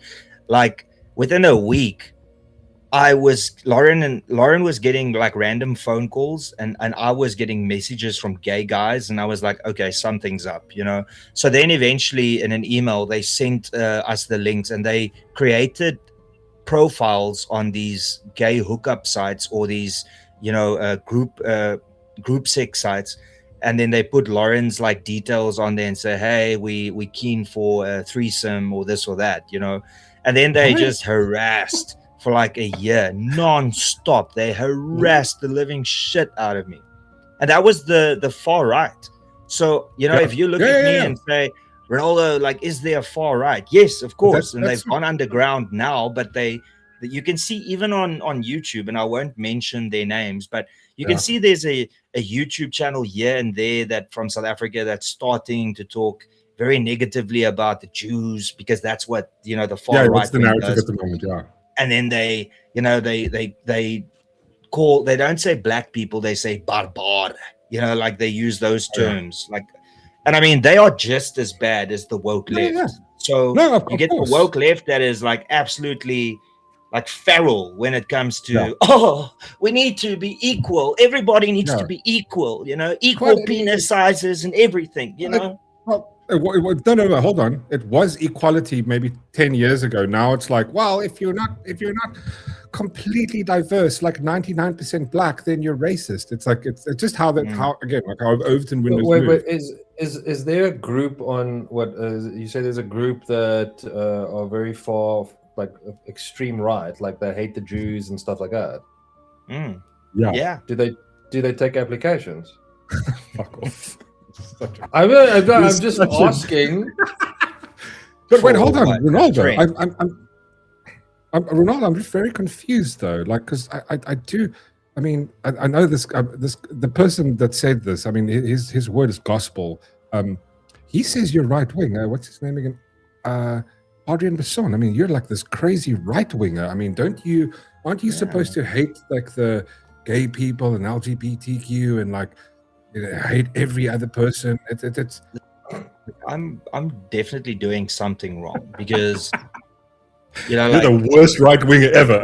I'm not living up to your full potential. Like, I helped hoist the biggest pride flag on the African continent here in Nelson Mandela, right? So I made that happen with the committee, right? So that's the first thing. I've DJ'd at 2 pride parades. I've MC'd at another pride parade, and apparently, like I'm a homophobe. And then what was the other thing? Yeah, I mean. Out of all the charitable work that I've done and the money that I've raised through the people that support my channel, most of the beneficiaries, like I'm talking about 90% of them were black. So I'm definitely doing this wrong. But you're a racist because 15 years ago you made a logical comparison between like what incitement to violence. You made a rational, logical analogy of that. No, it's racist. It's unacceptable. Like permanent ban. Permanent ban for life. It's I mean, how crazy. But also, this is the one thing I don't like about this whole vibe of like, you're not allowed to criticize. So, like for example, in every sort of like we just mentioned it now, every sort of community, every sort of people group, there are extremes of it, right?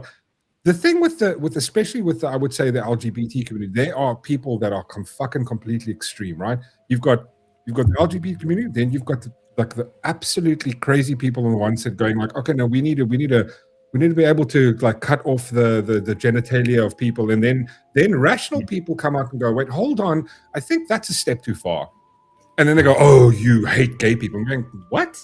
What the fuck are you talking about? Like that's insane. That's insane. I have never had a problem with anything. I've got friends who are gay. Don't tell my gay uncle, please. He's gonna hate me. Yeah. Exactly, but I mean, this is the rationale that they go, and it's just it's beyond insanity, man. It's but you know what? Can I just say things? So usually, what happens is like, especially when it comes to these communities, then straight people want to speak on behalf of the community, just like woke leftist whites want to speak on behalf of black people, and profiteer off of black pain, right? Because that's like if you can't beat them, join them, and then you get the same. Like I've had so many conversations with my gay friends, and then they tell me that the people that ruined it for the community was the T's, the transgender people, because they came in and then started talking about letting children decide what gender they want to be.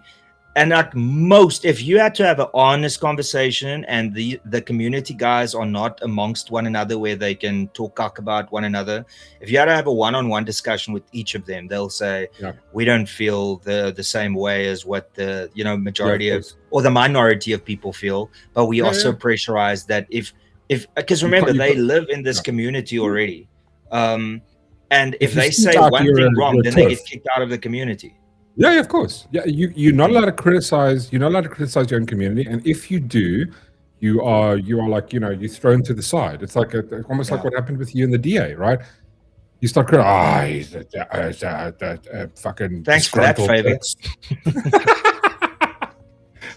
I'm over the disgruntled ex thing because I think it is clear as day for anybody that's willing to look that the DA has lost its way, and it's really cock that the timing coincides with when the DA kicked me out and then shit went south, because it's very difficult even now for me to explain because like, let's say the DA was fined for another year or two and then shit started going south. Then it's like, oh, okay, but Ronaldo left before all of this. But now I left at that time. But now they're saying, oh, but you would have stayed on. Not a fucking chance would I have remained with the DA when John Steenhuisen goes to the White House and says, oh, no, everything's fine. Don't worry about it. And the ministers that have to implement a minister that says no compensation doesn't mean zero. Like this shit. I mean, come on. I got in so much shit in local government over here for opening my back against the DA. I mean, every other week I was in a disciplinary hearing, right? I fell on my. I was probably more surprised that News 24 that I was going to make it to Parliament. Trust me. I was like, are you sure? Is there another host? Did you maybe mix it up? I reckon if you were part of the DA, they would have fired you after they went to America, because you have a history of talking out about the situation, right? So there's no way in hell, there's no living way in hell, any hell, that you would have shut up about that. They would have gone, you would have spoken out, they would have sent you a letter, you need to shut up about this, you would have told, go fuck yourself, and you would have carried on, they would go, okay, you're removed as a member of parliament. Because that's something that's a principle of yours that you've spoken about since fucking time immemorial, like the president says. Yeah, time immemorial. So does he in his head see this like route as like a highway that's got white lines on it and you can pass double lane? Like, does he think that this just stays like constant, and it doesn't change? I think what it is there's these coconuts that are there, and they've got these sticks in it, and it's got like koi sand paintings on it, and it's like 10 kilometers, and then turn left and like veer a little bit. Watch out for this whales or some cock like that, bro. I think. But that's the thing about this vibe with Jan van Riebeeck. Like, I'm going like, you can't be that stupid. I mean, I it's done with purpose, because he's not going to take any flack. Well, you were mentioning in the chat that did he mention something about it on News 24 or?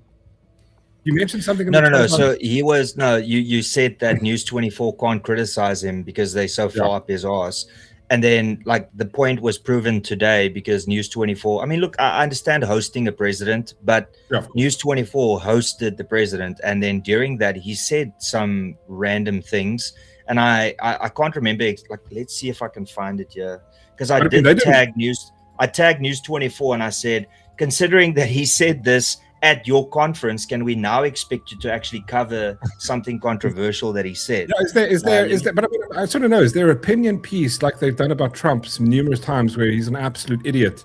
Have they posted that opinion piece about how stupid the president is for not understanding the history, not knowing what a fucking trade route was, or like a ship? Nope. Oh, of course not. Of course not. Why would they? Nope. Actually, I want to show you this. I've got this. I found this one. This is a one that's a little bit more. This is where we spoke about the expansion map, but I found one on YouTube, which kind of just shows. So this is like this kind of one. I put it a little bit fast forward, but these were basically the kingdoms. Here were people. The Khoisan were over here. Then the Guinea were here, and I think these are the first people that kind of drew boundaries to where they were living. Right.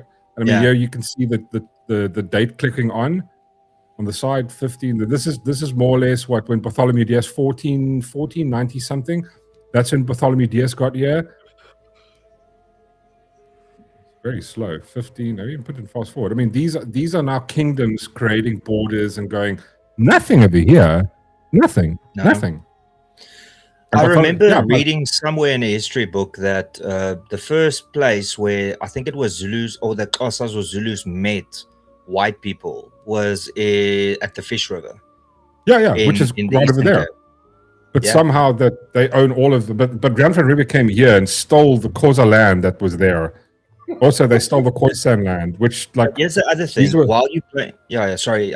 Let's finish this. I'll speak. But yeah, look, there we go. So there, the Netherlands arrived now. So there we go.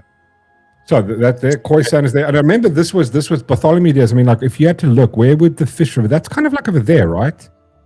Well, that little gap there, that little place where you are right now, that's Port Elizabeth. That little tippy point there, that's PE.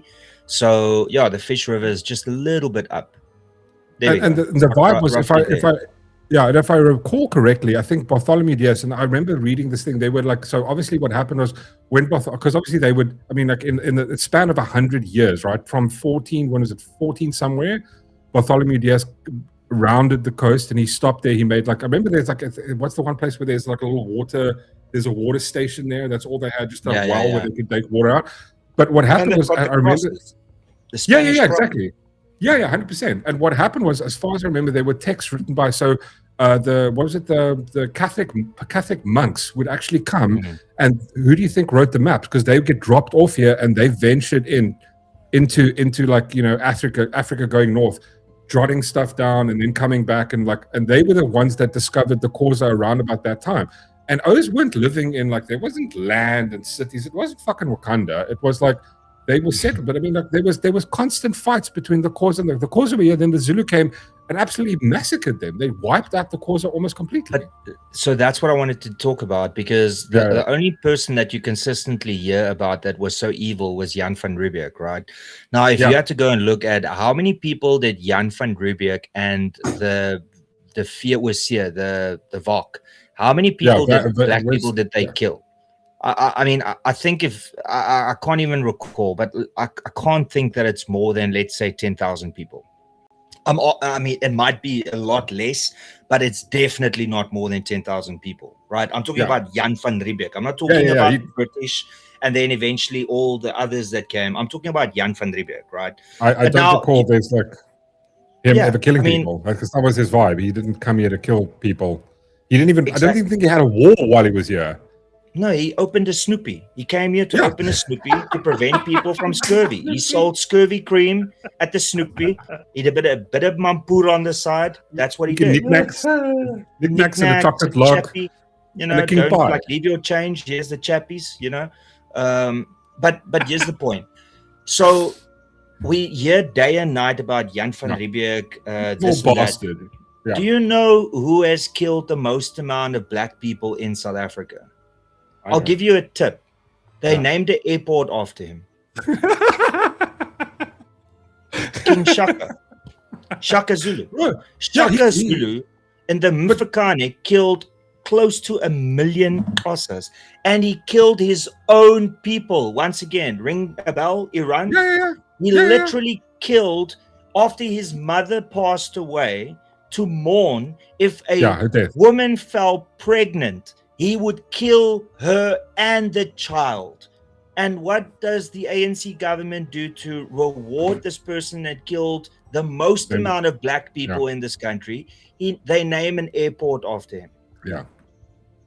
Stunning and brave. Like, stunning and brave. But I mean, it's like, but I think there was, the thing is, like, they said it's not just 1 million, Ronaldo. I think they said between 1 million and 3 million people. There was this account from one monk. I remember the story. I think Thomas Sowell references this in one of his books, right? He goes like, there was a monk that, I think it was like one of the monks, Bartholomew Diaz, dropped off. They traveled north. They were the guys that doing cartology and like writing down maps and where rivers and shit are.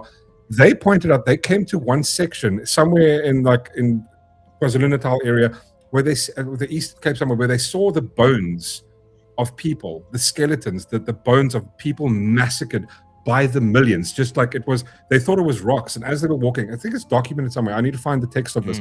They said they found the skulls, just millions and millions of bones, just dead.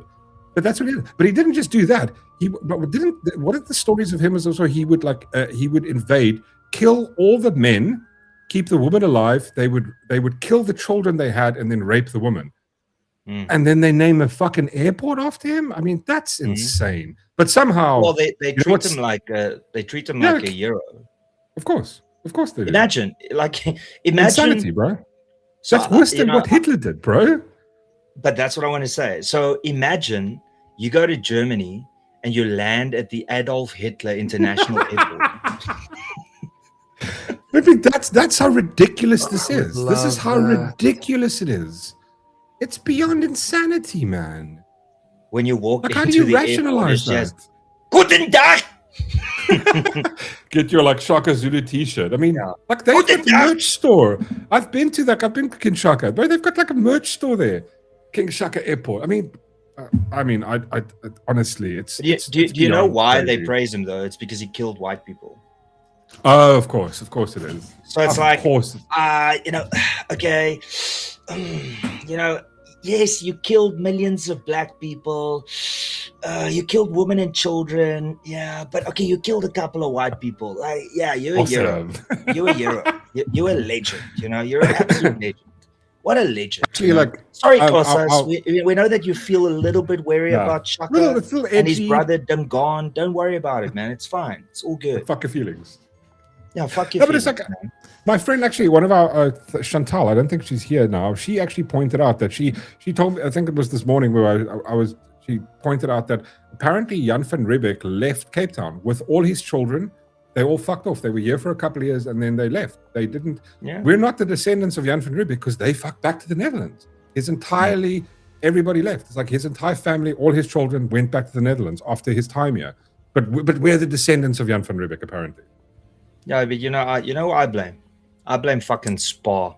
I bet you that he opened the Snoopy and then a Spa franchise came and fucked everything up. Like they like Spa, like they just don't care about family shops anymore. You think that your family bottle store is safe and then they open up like a Spa liquor, or whatever, Tops. Open up a fucking Tops. And that's in your mood. So I blame Spa. I blame Spa for that. Oh Lord, dude. I'm looking here. He says, okay, wait, let's check here. I asked here, Shaka Zulu. There is no precise universally agreed upon number. you know that. It's going to be big. It's going to be big. Traditional popular estimates 1 million to 2 million deaths across the region during the Mfecane era. These numbers appear in many sources. Yeah.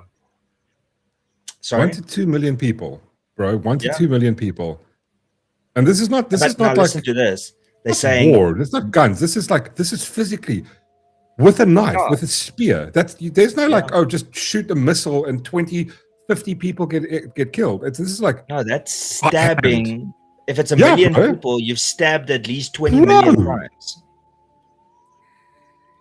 They say these higher numbers are now considered controversial and likely exaggerated. Of course, it is now. Because it's sure. Yeah.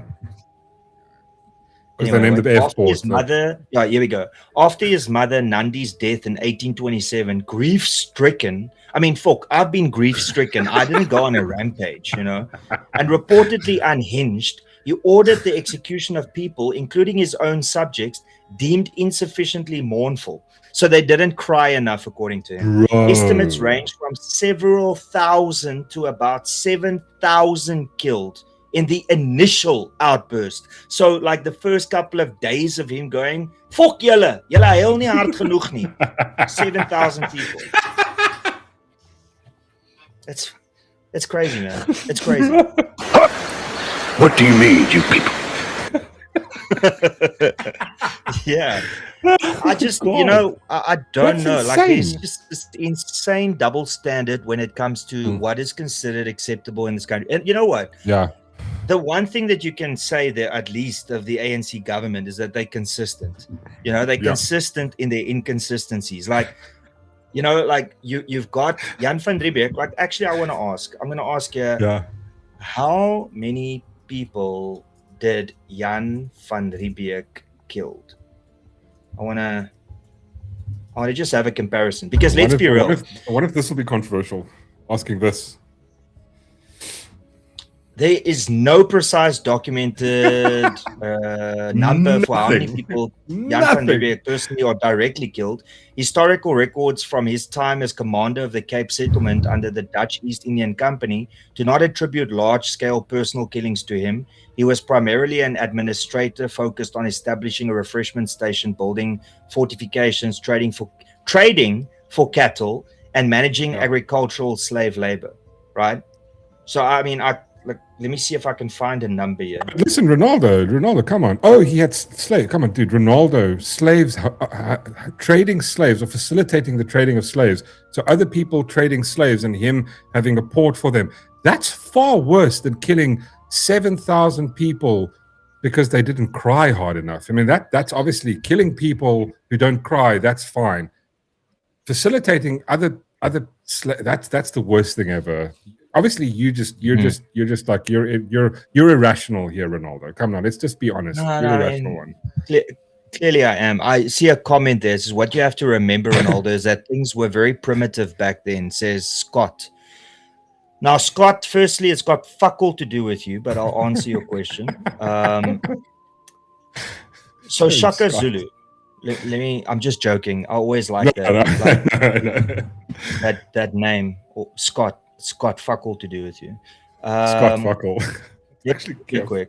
So Jan van Riebeeck arrived in 1652, right? And he didn't kill a large amount of people in 1652. All right. There wasn't even wars happening then. So now you have to. Okay. So 1652, right? Then Shaka Zulu in 1850, which is 160 years later, right? So it's 160 years after Jan van Riebeeck. Then 160 years, so Jan van Riebeeck knew that killing a lot of people is bad. It's not good, right? Killing and then bad. 160 years later, Shaka Zulu came and he killed millions Close of to people, 2 million. right? So, so when you are telling me that back then it used to be primitive, explain to me how in the 1600s they were more advanced than what Shaka Zulu was in the 1800s. That's what I need to know. It's insane. It's beyond absolutely insane. There's no rational or logical sort of. You can't make a moral argument against this, but somehow they do, and it's just they think they either just think people are morons. I don't understand. Well, I really don't. An example in today's day. I mean, look, because I will agree with Scott. Yes, primitive during those years, but unfortunately, people are judging people on today's standards and what happened in the 1400s, 1500s, 1600s. Look, I think we can all agree that killing 7,000 people because you think people didn't warn your mother correctly from, bro. That's evil regardless of what century you come from, right? And everybody would know that. However, what I want to say is that with the advancement of technology and us being in 2026, I would say comparatively in today's day and age, the example of how Jan van Riebeeck gets all the shit, but Shaka Zulu gets all the praise, even though Shaka Zulu has killed far more people than any single individual on the African in South Africa, right? Even the apartheid government didn't kill that many people. Yeah, I mean I think the number is it 20 or 30,000 that the apartheid between 20 and 30, that they were the police were directly responsible for. Killed 100, is it 10 times is 300,000, 100 times is 3 million, so let's call it 85 times. He killed 85 times more people than what apartheid did, but he's a hero and he's got an airport named after him, right? Of course. But the comparison that I want to make is you got Jan van Riebeeck that is condemned and you've got Shaka Zulu that's praised. In modern day, the old South African flag that was actually established before South Africa, before apartheid kicked in, that is hate speech and it's condemned. And kill the boer, kill the farmer is 100% legal. Normal. So, a piece of cloth is hate speech, but actual words that ask for people to be killed because of their race and their culture is not hate speech. So, Jan van Riebeeck, Shaka Zulu, the old South African flag, and kill the boer. And it shows you how even through all these centuries, we are still consistent and inconsistent. Yeah, no, I completely agree with you. It's completely just you can't make sense of it. There is no way to make sense of it, and somehow this has gone as far as that now it's law. I don't have fucking words. I don't know. How do you move forward from here? It's absolutely retarded. Hopefully, humanity will just eventually prevail. That's all I can say. But based on like the, how many years history, 600, 400, 500 years of history that we have, recorded history, because unfortunately, don't blame the white man. I mean, I can't help that you like keeping like history book or recording history, like unfortunately when we arrived here, we couldn't find the history of the people, because none was written. And I mean, it's not a dig. I'm just saying, people have got different interests. But it's the same thing with, No, sorry, it's the same thing with Cyril's sort of context of like going like, he came here to steal and pillage and steal land. It's like, well, like I don't think they had they didn't work on the concept of property, like in the sense of like what we saw on that map now, where you have the Zimbabwe kingdom and some of the kingdoms actually determining, okay, these are the borders of our area. This is our. They didn't really have much of that. I mean, they had the concept of like this is like their villages. This is the area. There was no until there. That's other people's stuff. Like these were concepts that the Enlightenment brought here. Like I've got justice of like borders and that type of thing. It's like there was no country. It's like that's a lot of times when I see people go like, oh, South Africa was. There was no South Africa back then. South Africa only became a nation, and it became a nation with everybody involved. Yes, they had a terrible government at one stage, but it was first the British, then it was the apartheid. Now it's the South African, the democratic South Africa that we have today. But yeah, it wasn't owned by anybody. No one owned the Western Cape. There were no people here, so you can't claim South Africa belonged to anyone. I mean, it's insane what Cyril's saying, and it's like. But even on top of that, you want to hear what my trump card, excuse the pun, but what my trump card to this is I think it's just above Pretoria or just above Joburg is the cradle of mankind. Yeah. Which most historians and most archaeologists agree that is the birth of man, modern man. All man. Right? All of. So the man that either was very dark or very pale, I think they would be probably very dark because it's in Africa, and then it moved up Africa, and eventually it went to Europe, and it went to Russia, it went to China, and then it settled there, right? So if their argument is that no, white people weren't the first people here, then my argument is, well, I agree, but black people also weren't the first. Mankind, like all of us collectively, were the first in South Africa. So the fact that we just decided to go on like a little safari and then come back, how does that work? Because the reasoning is, we were here first. But what is the definition of we were here first? Is it, we built a little, a little hut, or is it that this is where we come from? Because if it's where we come from, then every single human being on Earth can claim South Africa as their own, because that's where everything comes from. But that's 100%, dude. That you're 100% on the ball. Like, because also the thing is like, and this is what I notice sometimes having these being tuned on X from people who go like, whenever you mention this whole vibe of who was here first, it's like because the black people traveled down on foot to the southern Africa, because they even like you'll get them to the point where they'll acknowledge that no, they weren't here, but they were here first. They traveled down. We can look at the Bantu expansion that happened, where black tribes came from northern Africa, came down, and eventually settled here. But at the same time, apparently that's fine. If you come by foot, it's cool. If you use a ship to come and settle here, apparently that doesn't count. I don't know who's made these rules. It's apparently these new rules. I don't know how it works. Apparently ships don't count for settling places.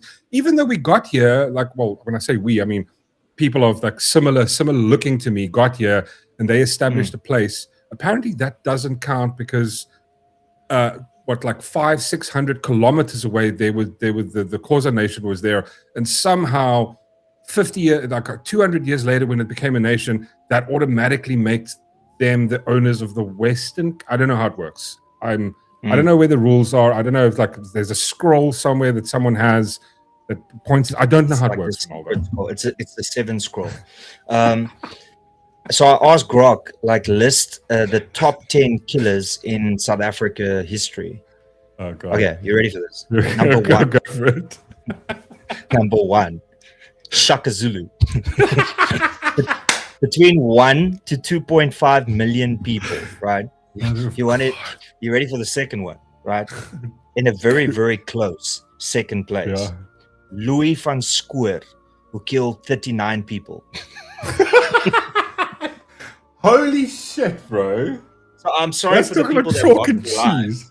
We're not laughing at like so number one, you got Shaka Zulu with like let's be conservative and say 1 million people, right? Yeah. And then in a very, very close second place is Whitey, Louis van Schoor, who killed 39 people, right? And then third, we've got Moses. Oh, there we go. Like now we're going back. The ABC killer.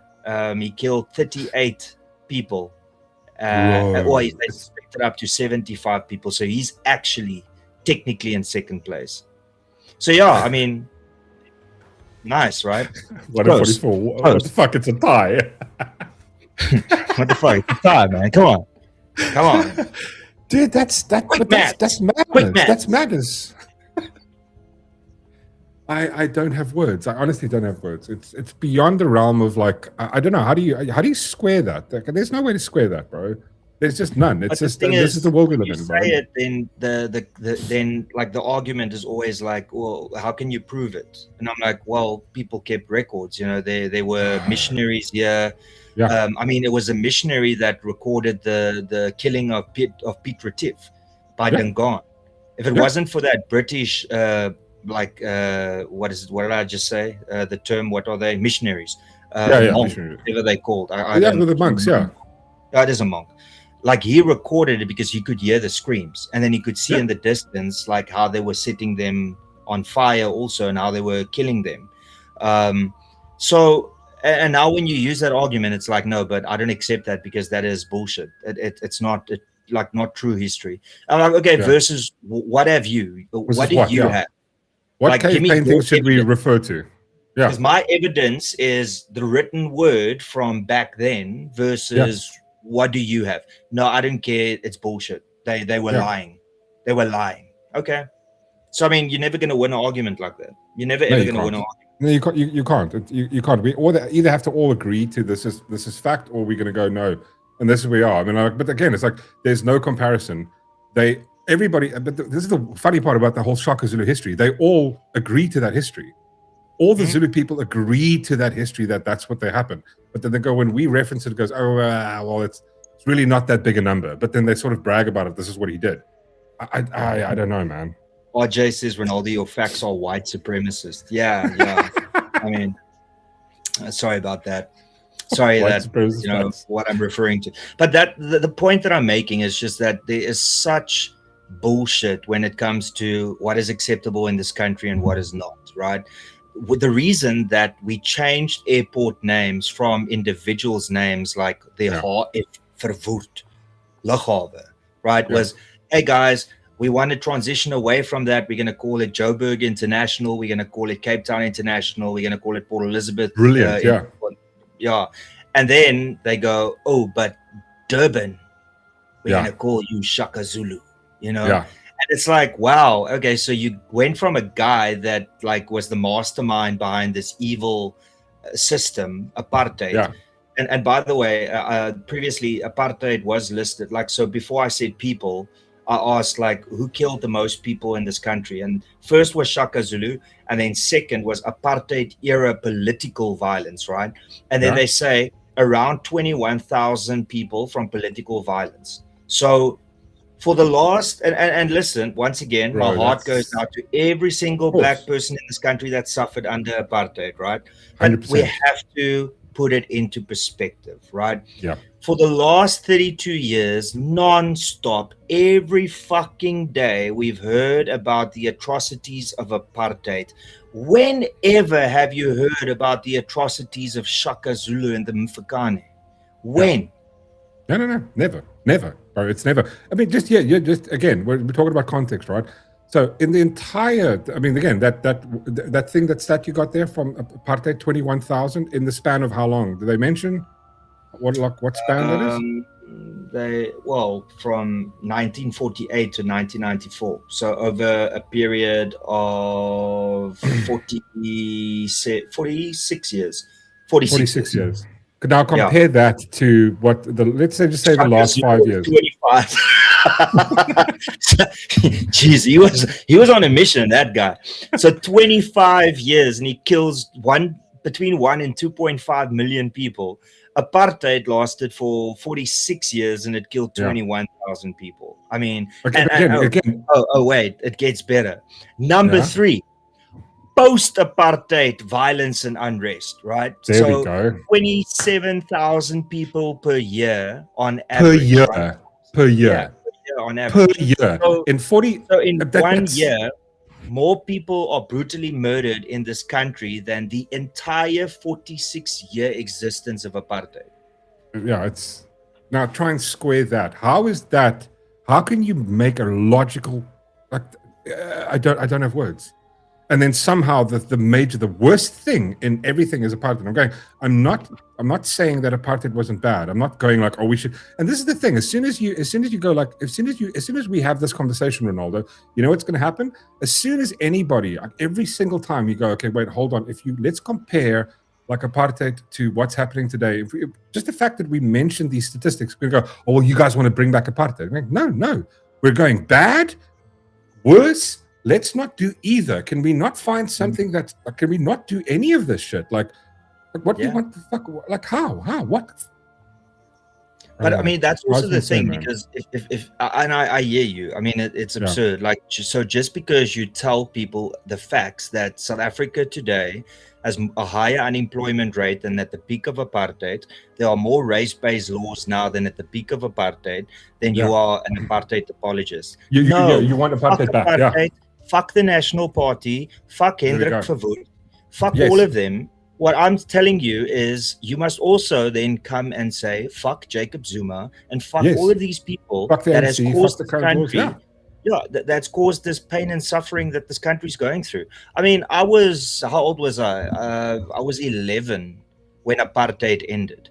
So, I mean, what could I have done? You know, like I remember vividly though.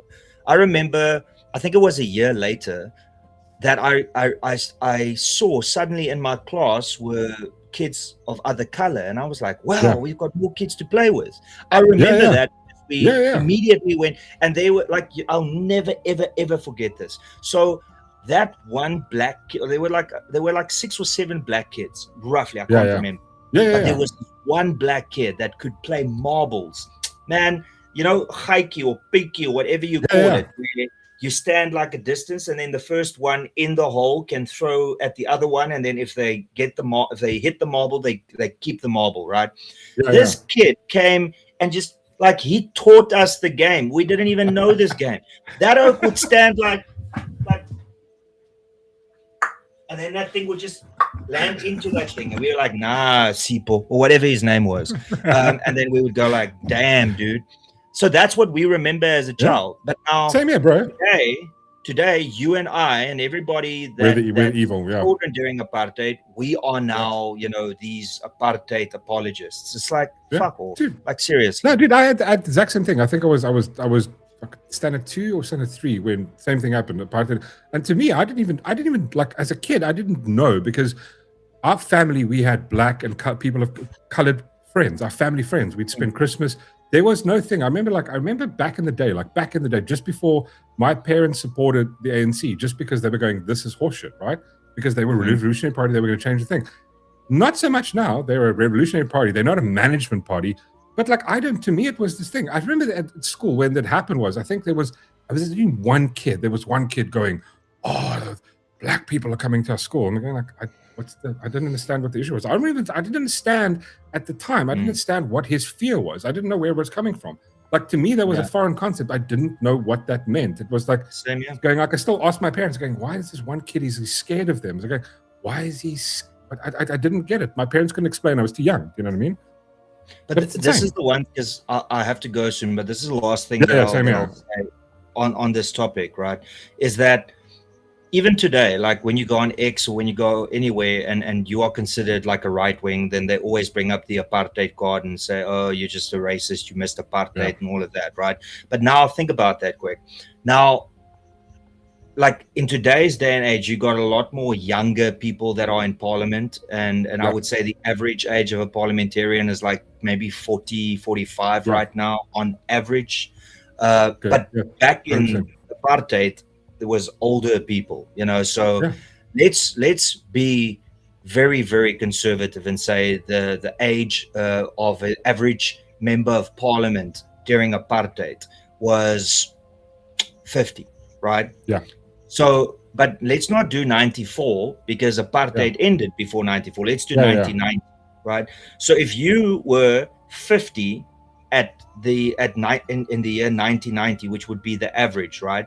Now, 1990 add 26 years, that would mean that they would be 30. No, it's 30. 36 years. Yeah, 36, sorry. So add 36 years to that. So they would be 86 years this year. The average member of parliament that kind of joined parliament right at the end of apartheid, they would be 86 years old. So can you hear me? Yeah, sorry. Okay. So they would be 86-year-old in if they ended apartheid in 1990. So how exactly do you think that people my age and younger had anything to do with apartheid when most of the people that sat in parliament that elected those like horrible laws or voted those horrible laws into practice, they are all either dead or they are sitting staring out a window waiting to die? Exactly, bro.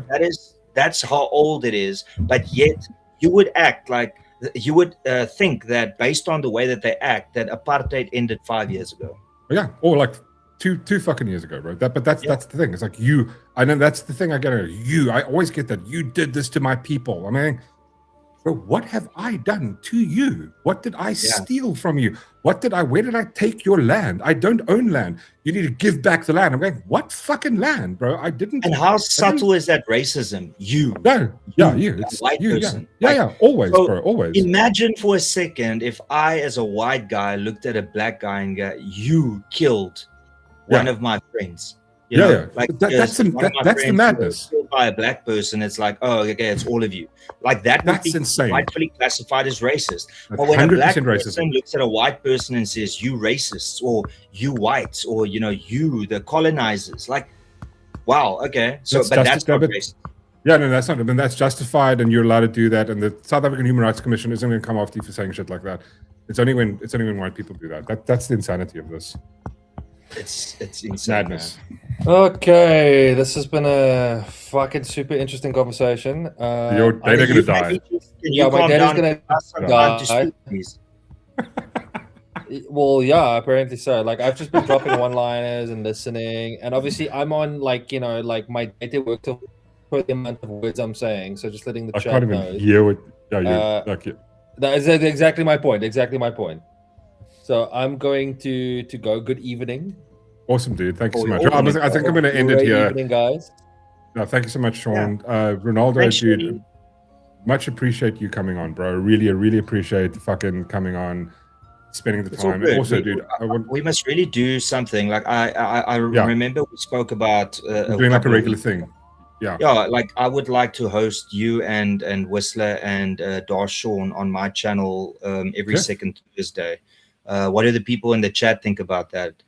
We can call it like Renegades or some random name that we can call it, the Renegade Chat. If you guys would like that, let us know. But every second Thursday on my channel, they will just like do this type of conversation. Yeah, we just have a conversation about stuff, bro. Yeah, we can do it at 7 until 8, and then I'll move people over to you. Then you can still continue or stream. Yeah, of course. Yeah, 100%. At 8. Yeah, what I'll do is I'll dip out like a few minutes before you end, and I'll start mine, and then no, dude, that would be awesome. Oh wait, hold on. What happened there? Darshawn wants a bigger role in all of this. I saw that. I do. Ronaldo, dude. Actually, it's actually because it's looking like my name is Renal Dog. You didn't hear it. It's like you was going to watch afterwards. Oh, did you hear it? Oh, fuck me. It's cock funny, stupid text to speech. But Ronaldo, again, became a member. I just want to say, dude, thank you. Like honestly, every time you send O's here, I from the bottom of my heart, bro, thank you. There's no reason you need to do it, but you fucking do it anyway, and it's absolutely I've no. I mean, this is because of Ronaldo, we got monetization. It's one of those things. He helped the fucking channel out. Absolute OG support, bro. OG support. You got got a G in his name. You guys do like a great show. So, and it's an absolute pleasure. I mean, it's not really hard for me because you guys are hilarious. You do an interesting show.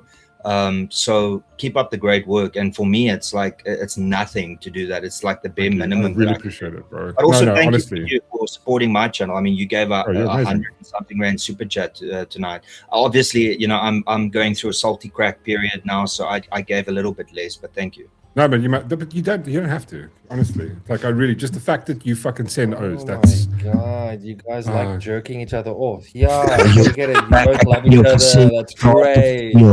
Jy nee, ek en jy as ek jou ooit in die lewende lywe kry gaan ek die kak uit jou uitbliksem. And on that awesome note, guys, thank you so much. Ronaldo, thank you. Darth Sean, thank you. Chat, thank you. We'll see you guys on Saturday morning at 10 o'clock. Ronald, one second before you log off. But yeah, awesome guys. Thank you. See you guys on Saturday morning. Cheers. Have a nice weekend.